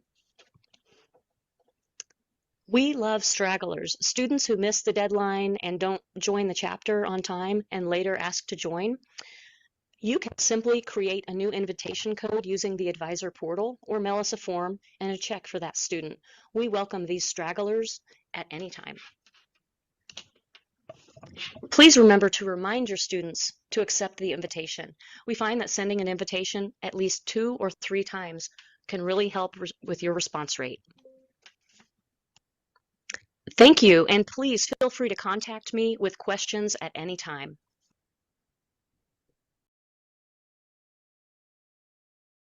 So please enjoy these updates from Pi Gamma Mu. Oops. Okay, thank you for your attention to that video. Now let's get on to the reason we are here. Thank you again to our panel members for being here today. I will start with a question for each of you. How do you conduct a membership drive? What is your process? Not sure who would like to go first. I'll go. Great, thank you. Hi, Randy Bertolis again from Nebraska. The key to a successful membership drive for me is start early, early, early. It just can't be overemphasized. This is not something you can put off or should put off. This is not something you can do at the last minute. And membership drives are a process. They aren't a one-shot, one-time deal. A lot of advisors are concerned about the process initially. Who's eligible? Who do I even contact? Who do I reach out to? All schools and universities have some kind of an office of institutional research or in the computer center. They'll compile a list. All you have to do is feed in the parameters. And you just saw those a minute ago in the PowerPoint. They'll generate you a list of names, and you can ask for things like grade point average, major, advisors, and contact information like home addresses and emails in them. Once you've got that list, now, ideally, I'm still a very tactile person. I'm a geographer. I love paper maps. So like a lot of people do, we mail out. We mail out in an envelope, a school envelope, a professional looking envelope so that people just don't throw it in the trash. They might anyhow. And we include inserts with it. There is a personally addressed letter, a form letter, but there's also the benefits brochure from Pi Gamma Mu's office, and they can provide that if you'd like. And there's also a biographical sheet in there. So if they choose to accept membership in Pi Gamma Mu, I've already got a biographical sheet filled out that we can use and read off when it's their turn to be initiated at the ceremony. And then I follow this up with emails. Subsequent emails will have more information on them. They'll include things like pictures of swag you can wear at your commencement ceremony, pictures of activities that we do as a club or organization, a reminder of the due date. I'll forward the newsletter from the national office so that people can see nationally what we do. But it's a process. It takes time. You start early. And it takes multiple steps. I've been a PGM advisor now going on 26 years. I've been a regional chancellor. I didn't learn all this overnight. So it takes time. With practice, you get better. Back to you. Thank you, Randy. Anyone else would like to answer, how do you conduct a membership drive? What is your process? So I can add on to what Randy has shared, and I agree with you 100%. You have to start early, and you do learn over time. You get better and more efficient over time. My institution's a little bit different from, well, maybe not Allison's, but from other folks. We are UMGC, University of Maryland Global Campus, is mostly online, and we are truly global. We have divisions in Asia and Europe, and most of our students are a little bit older. So sending a letter home to their parents doesn't usually work because most of them are in their 30s or 40s, although we do still have parents who will pay for the fee. Because we are online, we do most things online.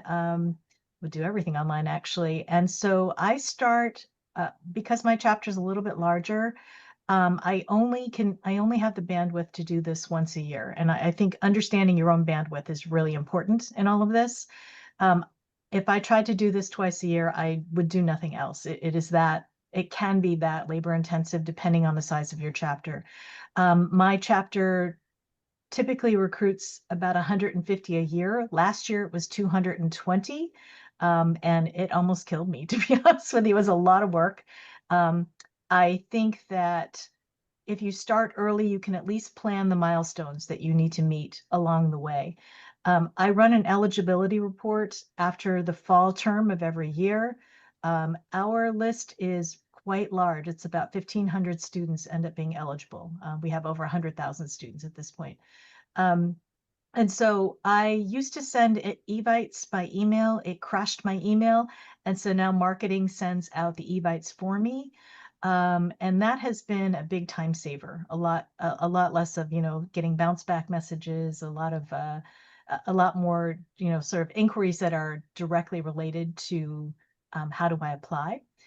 In order to do this, I create a form before we send the evite out where students can apply directly to that form. They can submit their application forms.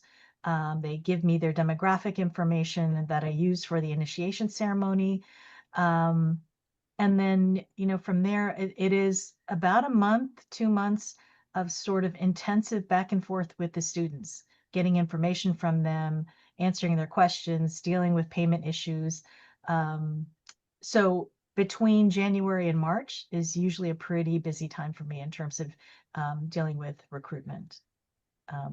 But yeah, my situation is a little bit different perhaps from other campuses, but I know there are some really large campuses out there. And so those are some of the things you might have to think about as well.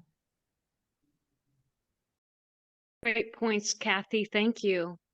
I'll chime in on our chapter. Our chapter is a very large chapter because we're online. And because we're online, I don't have an office where someone can come and bring me their application. So our Office of Student Affairs actually helps us a lot. They pull a report letting us know which students are eligible based on their major and their GPA. And then twice a year, they conduct a membership drive that really only lasts about a month.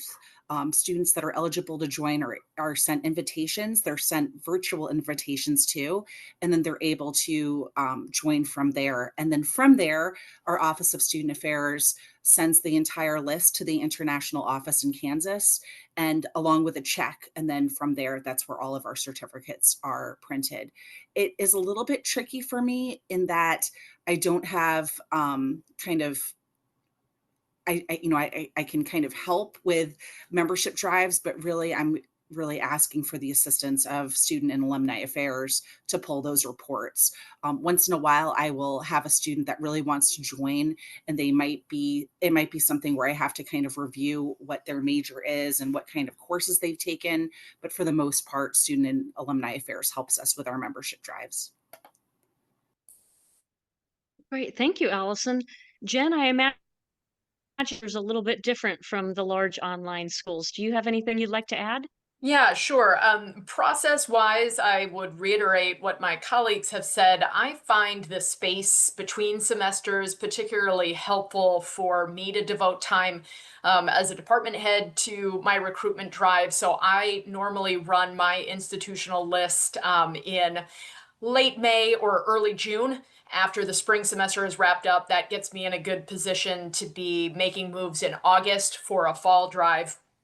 For those of you who also have spring drives or maybe exclusively a spring drive, you might work with, for the advisors on the call, for students, you might work with your department secretary of the chapter sponsor. There is a gap usually over the holiday break between fall and spring semesters. That's a nice time to get some office support.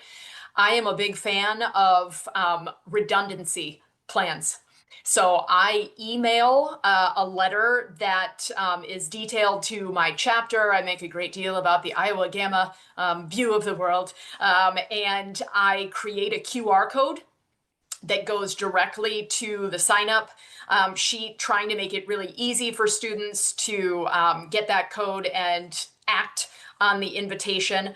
I also print out on university letterhead a paper copy of the invitation letter, and I send it to the student's permanent address. At a school like mine, which is a residential campus of about 10,000, that is likely to land on parents' kitchen tables. I time that letter to arrive over the Labor Day holiday or over the end of winter break with the idea that parents might help incentivize their students to join or perhaps will pay a membership fee. We're entirely online membership fee oriented. So I no longer collect paper forms or checks. That can be a complication for some chapter sponsors to take in money. And then if you've got checks made out to the wrong thing, not national headquarters, it can be a little bit of a challenge. So we've really leaned into the online opportunities, and students feel very comfortable following the electronic instructions for accepting their invitation and then the PayPal membership fee. But I like the idea, and this year it's been particularly important to have redundancy plans. I related to my colleagues on the call that my email invitation went out at the same time as the university was experiencing an external hacking attempt. So students were getting suspicious looking emails, and some thought that perhaps my PGM invitation was a suspicious email. The letters home have helped reassure students that we are a legitimate organization, that this is a real invitation because now it's in multiple forms. So I would encourage you to, if you're a student working on a membership drive, to work with your faculty to see if you can get some hard copy letters printed where that is appropriate for your campus culture. Well, thank you so much for that. I had never thought of QR codes as being another way to get that out there. That's very creative and interesting. And I love that you send the letters home during those peak break times. Very good. Very good. Um, I would love to open this up to the audience if there are any questions at this time. If not, I have more questions. Um, but if there are any questions from the audience, I'll take a moment to let anyone speak up. Should we have them raise their hand if they're able to? I think so. Would that show up in the chat? Let's see. I think they can do it in the Or corner on of there. their own box. Yes, please raise your hand in your box. Let me see if I. Yes.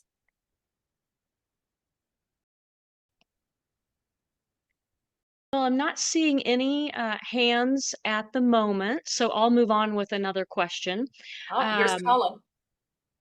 Oh, here we go. Here's Colin. Okay. Colin Bird has a question.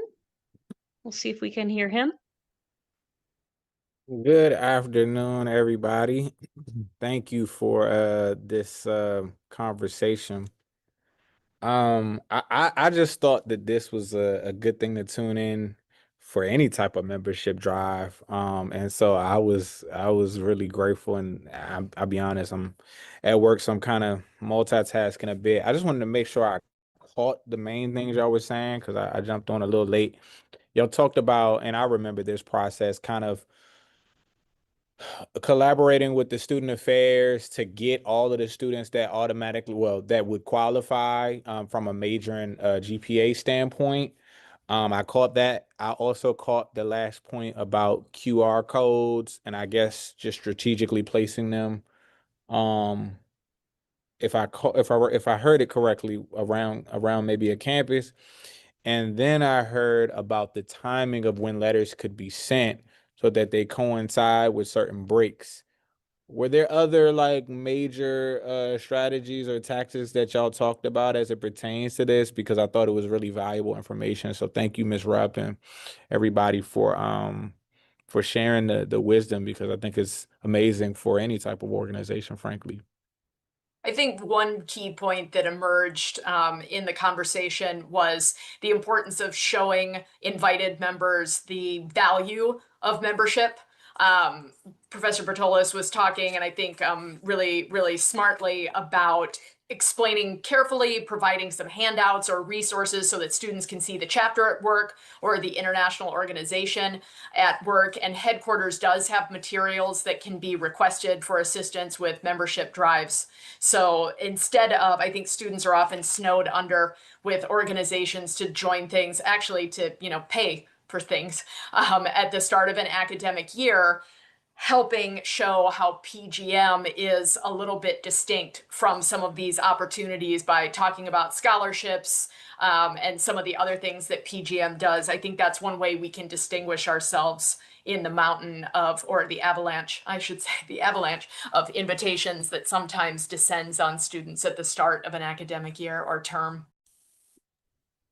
Thank you. Great point.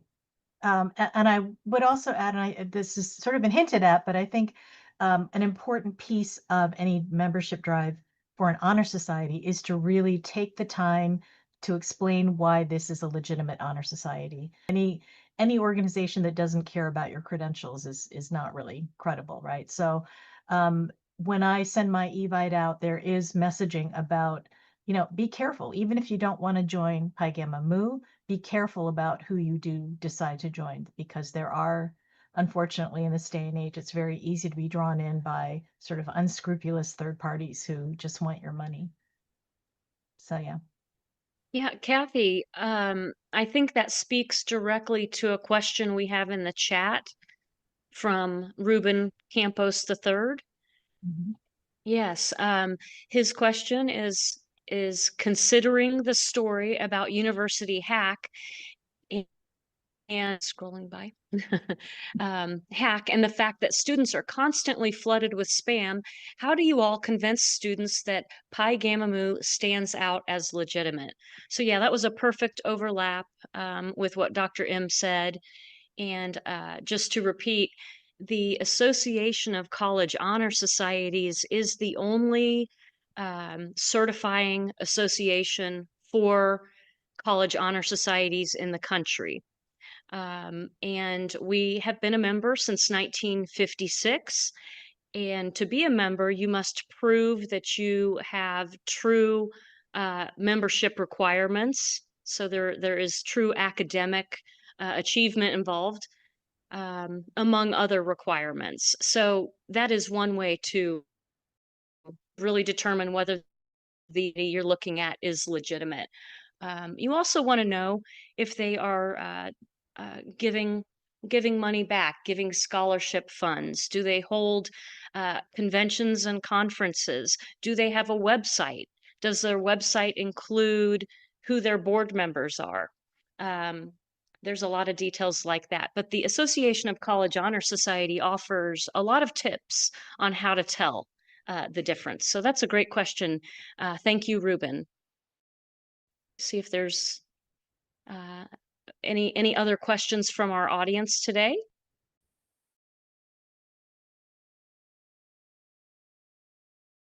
Looks like Gordon has a question.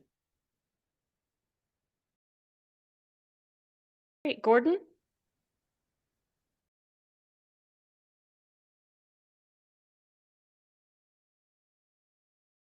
I think Gordon is muted. We're going to work on that really quick. Here. Gordon, I think you're muted. One of the things. There we go. Okay. One of the things we're finding in the social science area is, on the one hand, in terms of our majors, some social science majors are in decline, although that varies quite a bit. But at the same time, one of the trends we've discussed before is that the number of social science majors are way up. That is actual numbers, particularly as you deal with interdisciplinary areas and a lot of new majors that are developing on campus. Could any of the participants comment on, and of course we list well over 30 majors that are interdisciplinary and can be included, but are there any ways on your campus that you try to keep up with that is new majors and interdisciplinary majors that you could include in your invitations?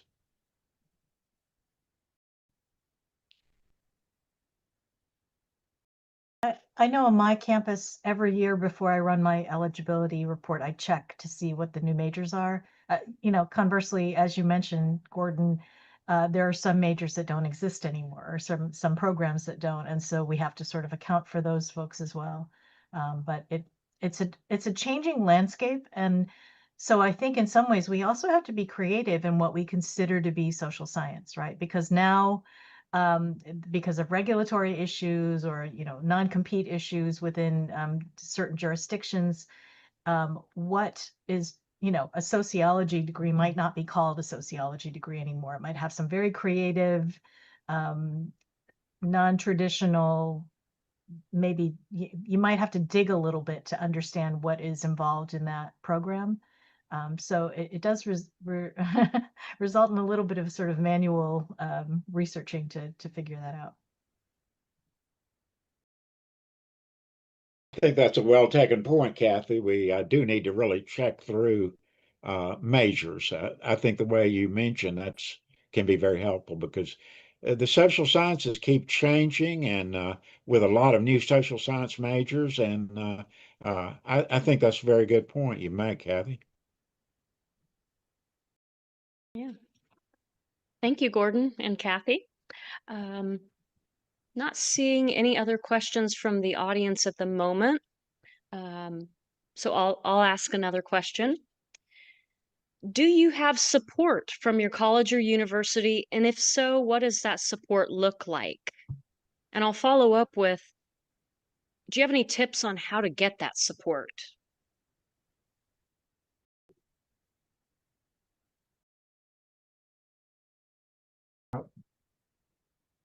Yeah, I'll answer that Randy. if you want, if that's okay. Institutional support is going to vary depending on where you are, but I'm very fortunate to have had a series of good administrators who have supported Pi Gamma Mu on our campus over the years. Ever the Mu chapter officer, I learned from my mentor, Dr. Gene Carlin, past president of Pi Gamma Mu, and still listed as a co-faculty advisor of our chapter here. Our dean is the next level up from my department chair position. We always invite him. Sometimes he attends. The administration is aware of what we do on campus. We find we get more support from the administration if it makes the campus look good. So we publicize, we send them material for our social media feeds, for instance. And occasionally we even induct administrators. And some of the pictures on the wall behind me have pictures of past presidents and administrators at Wayne State College that we've inducted into Pi Gamma Mu. This engenders a great deal of cooperation and good feelings because we not only provide them with a handsome certificate suitable for framing, we pay for framing it so it's ready to go up on their wall in their president's office and it looks really, really good. The use of the facilities, as long as we reserve well in advance, we can use all the really good facilities on campus here, and the administration is just fine with that because we are principally a teaching institution. And involvement in service with our students is very important. The day planner on the wall behind me isn't just for good looks. Of course, I have a day planner in my hand tumor as well. But I invite my officers in and we look well in advance. Next semester, next year, when should we have these events? We need to book rooms in advance if we want them because they can be very popular. We need to be careful not to overlap with other events. And we want to keep the administrators aware of our activities. Sometimes we get bumped by the administration, which we always cooperate with. But I'm allowed to use my department budget to buy refreshments for our reception following our initiation, for instance. And that I couldn't do without the cooperation of the administration either. Let them know what you're doing, make them part of the process, involve them if you can, and whatever you do, make the college look good. And administrators usually see the value of what you're doing.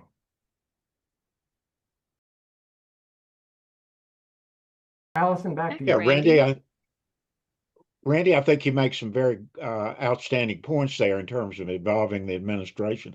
I know one thing a lot of campuses do is they will provide their chancellor or president to get an honorary membership if they can. So just another thought, something that a lot of campuses do, and to get their chancellor or president more involved in what they're doing.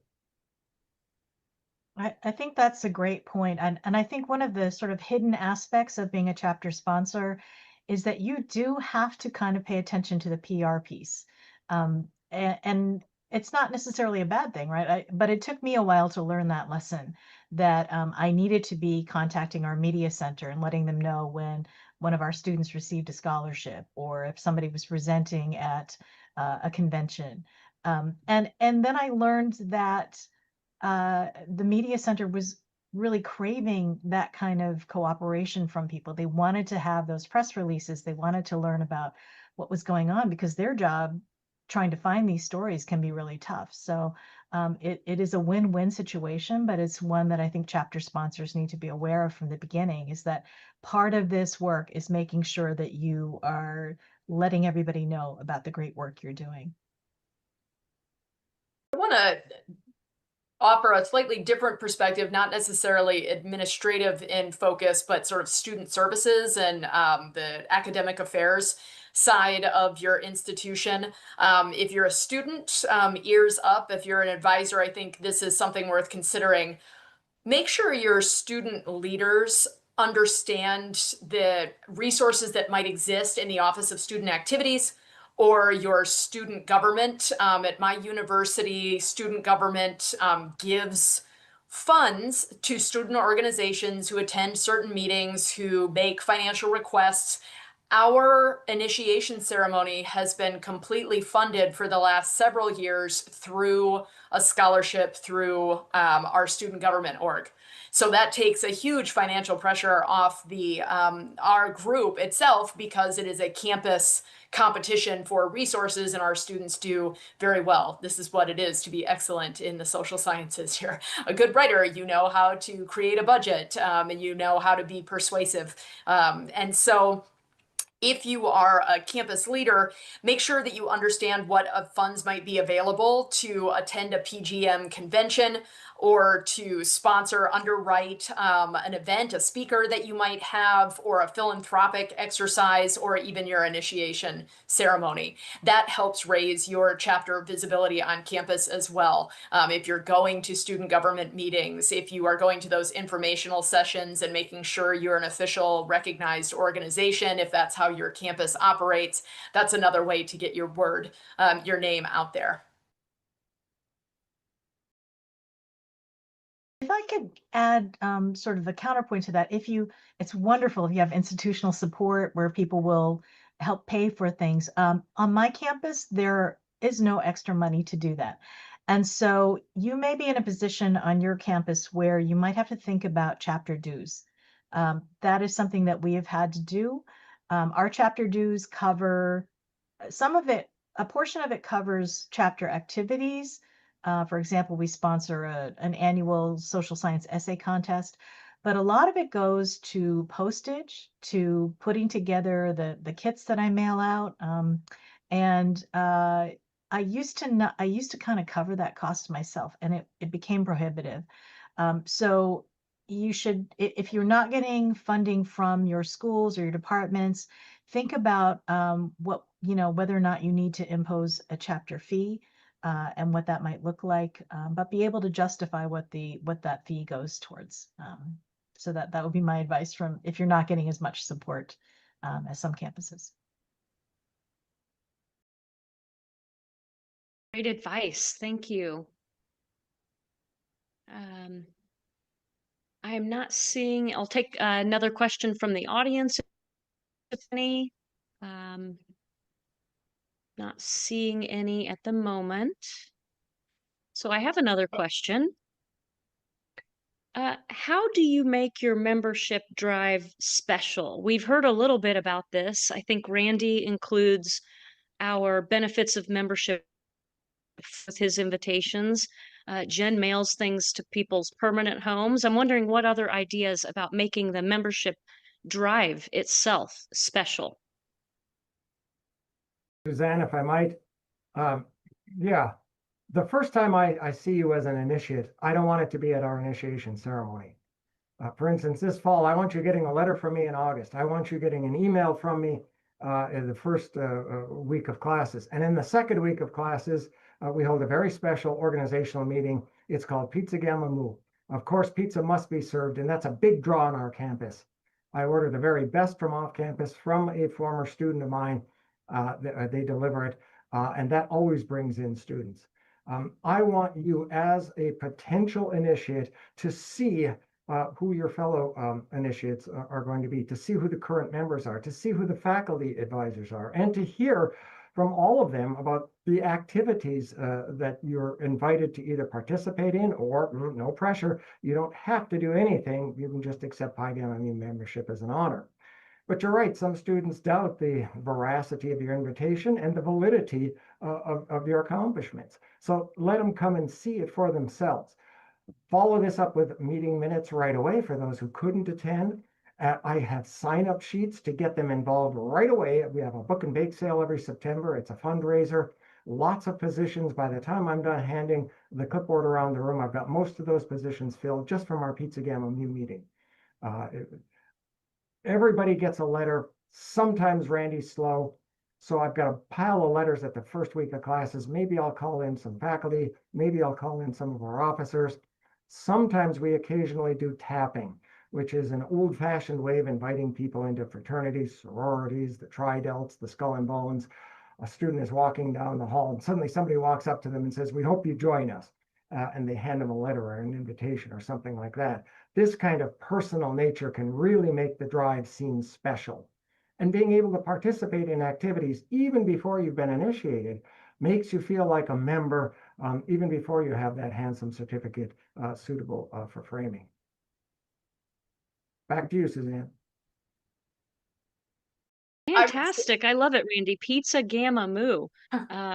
What a creative idea. And I love that you're involving students even before they are being initiated. I think that's a really unique approach and probably one of the reasons you're an award-winning chapter sponsor. Jen, go ahead. I would reinforce Randy's support of always having a next step for students. When we conclude our initiation ceremony, we already have the meeting set up, the next meeting set up so that students are aware of what comes next for them. And I think our recruitment drives are made special, particularly on our campus, by the recruitment or by the initiation ceremony. It happens on a Saturday morning on an important campus weekend. We've been doing it during family weekend, when parents are naturally on campus for all sorts of activities. This year, we're moving to homecoming because the timing of family weekend didn't quite fit our recruitment drive cycle. So we are the thing that's happening right before the homecoming parade. I'm pretty excited about that. We have lots of bagels and coffee. The room is full of parents and younger siblings and friends. And so it's turned into a really lovely community celebration of the social sciences. And then we always have the next steps meeting already set up and talk about leadership opportunities and other sorts of campus activities. So I think one of the things that it feels really special about an honor society is that it is a celebration of academic achievement. So we try to turn our initiation ceremony into a genuine celebration of academic achievement. And that's best done in front of family and friends. That is fantastic. Thank you so much for that. Do any of our other panelists have comments on how you make your membership drive very special? I can speak to that. So my campus is a little different because it is mostly online, and because we are global, about half of our students are deployed military or military dependents overseas. And so, how do we can't really have an on-campus event, and I'm kind of jealous of the pizza parties and the ability to kind of get together. But I wanted to make sure that all of our students felt like they were part of something special. And so I'm going to really quickly just share my screen, if that's okay. And what I do is every year I send, and this is very labor intensive. This may not be for everybody, but I send everyone. What are you seeing now? Are you seeing the kit that we send? Every member gets a box. I call it an initiation kit. It has the program that includes the ceremony that is always scheduled for after the kits arrive. It has their cords. I usually give them some sort of swag. So you can see sort of on the bottom there, every year I give them I think this year was a recyclable thermal bag that they can take grocery shopping. I give them a bookmark with a quote from Margaret Mead. And then their articles of membership are in there. I give them a little candle so that during our initiation ceremony, even if they don't light the candle, it's kind of a gesture to let them know that they're part of something special. And this has been, again, it's a lot of work, but it is the thing that I get a lot of feedback on, saying it really made them feel like a true member. And so that's, I think, probably the biggest thing that we do every year to make sure that people feel like they are part of something great. What an amazing touch. That is very impressive. Thank you for sharing that with us. And it really transitions perfectly into my next question. What do our chapter sponsors, our STAR expert chapter sponsors, do for their initiation ceremonies? I know that they vary quite a bit from chapter to chapter, so I'd love to hear about yours.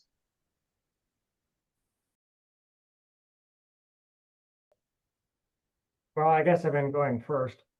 For an initiation ceremony, first of all, we highly publicize it. Everybody's invited, the entire campus. And we set the date and the time and the venue well in advance. This isn't a last minute haphazard, throw it together kind of thing. In addition, if you're going to commit to Pi Gamma Mu, we want you to look like a commitment. So I advise all new initiates to dress the part, and there will be photos. So you want to look good for this. We encourage them, of course, to invite their friends, but also their family members, spouse, whatever, that kind of thing. And at the actual ceremony itself, before we get underway, we go around the room, somebody brings a microphone, and all the new initiates, we ask them to introduce their guests for that day. And sometimes it's really extraordinary. They'll have 8 or 10 guests with them. This is my boyfriend. This is my boyfriend's brother. This is my grandmother. This is my aunt. And they'll just go down the list. And I think the people who have been invited have a little bit more pride in what's happening. We also invite college relations, the people who publicize everything on the campus, to photograph and to help us put out a press release. And what they're most interested in is the name of the student, sometimes the major, but especially the hometown, because we want to reach out to those thousands of small little towns in Nebraska and remind people that you can go anywhere from Wayne State College. We provide good advertising for the college. We give them social media fill, which has already been talked about, or that kind of thing. And at the actual ceremony itself, once we get going, every one of our initiates gets their own moment in the sun.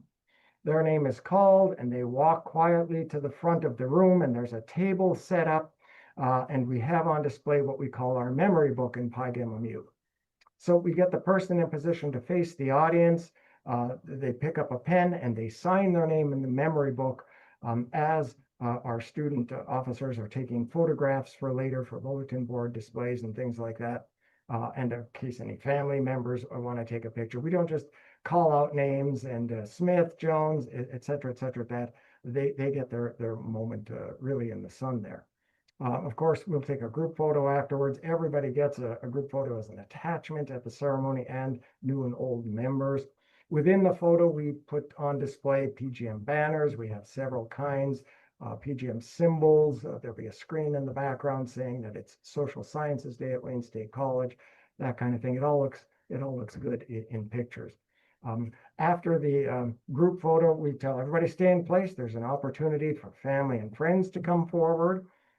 We have the banner there, and sometimes when the reception's going on, parents will come up and pose their child in front of the banner, or they'll call you over and they say, would you stand on one side of the banner and my child on the other? And I want a picture to remember, that kind of thing. And I use a cutoff date just before the midterm break to make sure I've got everything into Beth Biddle, because she does miracles, but I don't want to pressure her too much. Beth gets those certificates back in time. We make sure that each student has their certificate signed by chapter officers here and handed to them at the ceremony. We don't like to be chasing them afterwards or trying to mail them out or something like that. I'd rather know if there was a misspelling on it right away, so we can get that taken care of as well. And then I use a lot of pictures afterwards.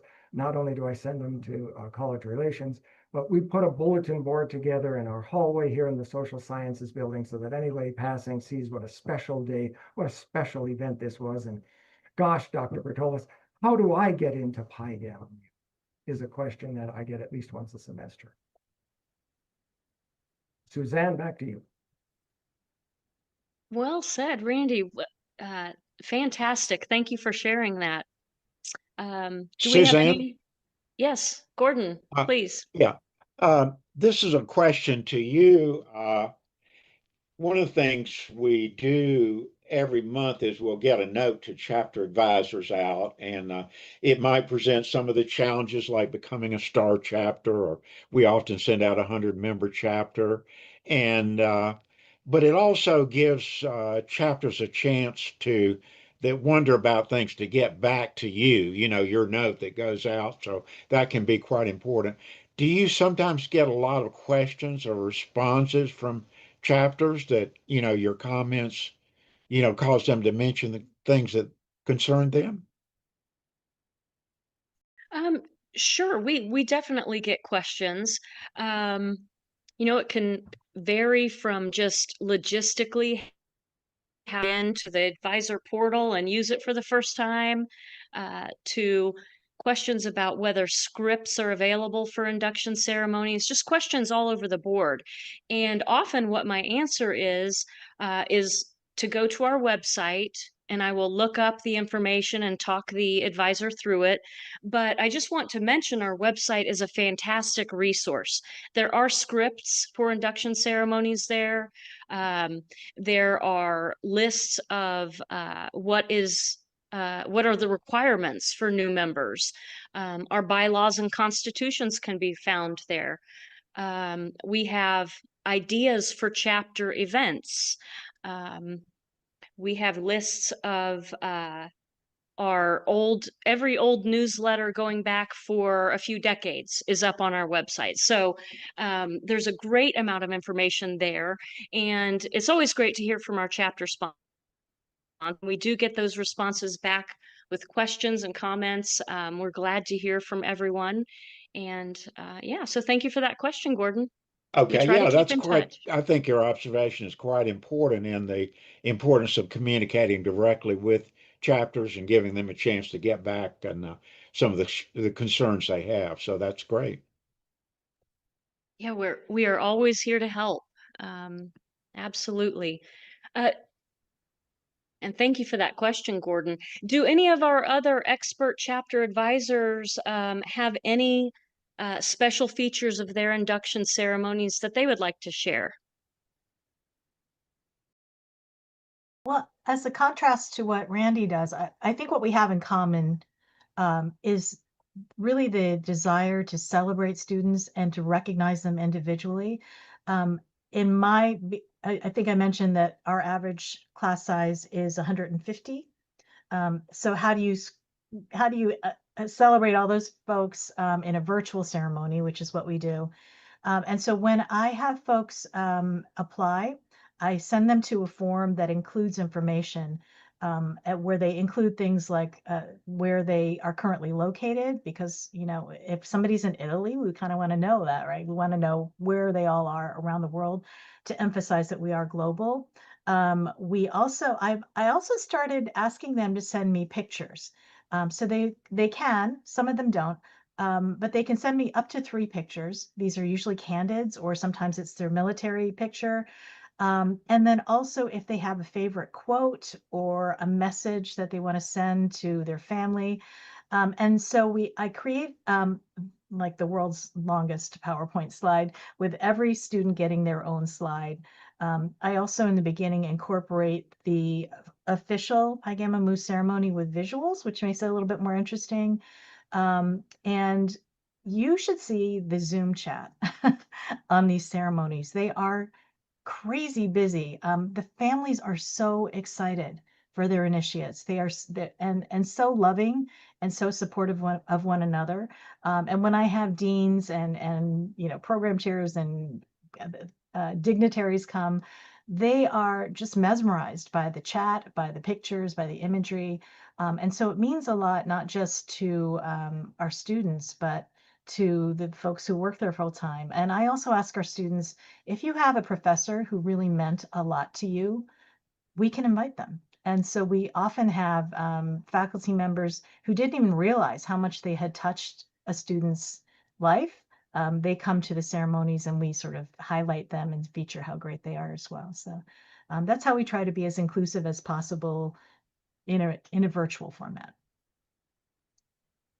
Well, that is fantastic. I want to personally thank you for the volunteerism and the amount of time that you all invest into these efforts to make it special for your students. It really shows. So thank you for that. We do have a few minutes left, and we have a question from Ruben Campos III in the chat. Ruben asks, how have you all integrated service requirements into your programs?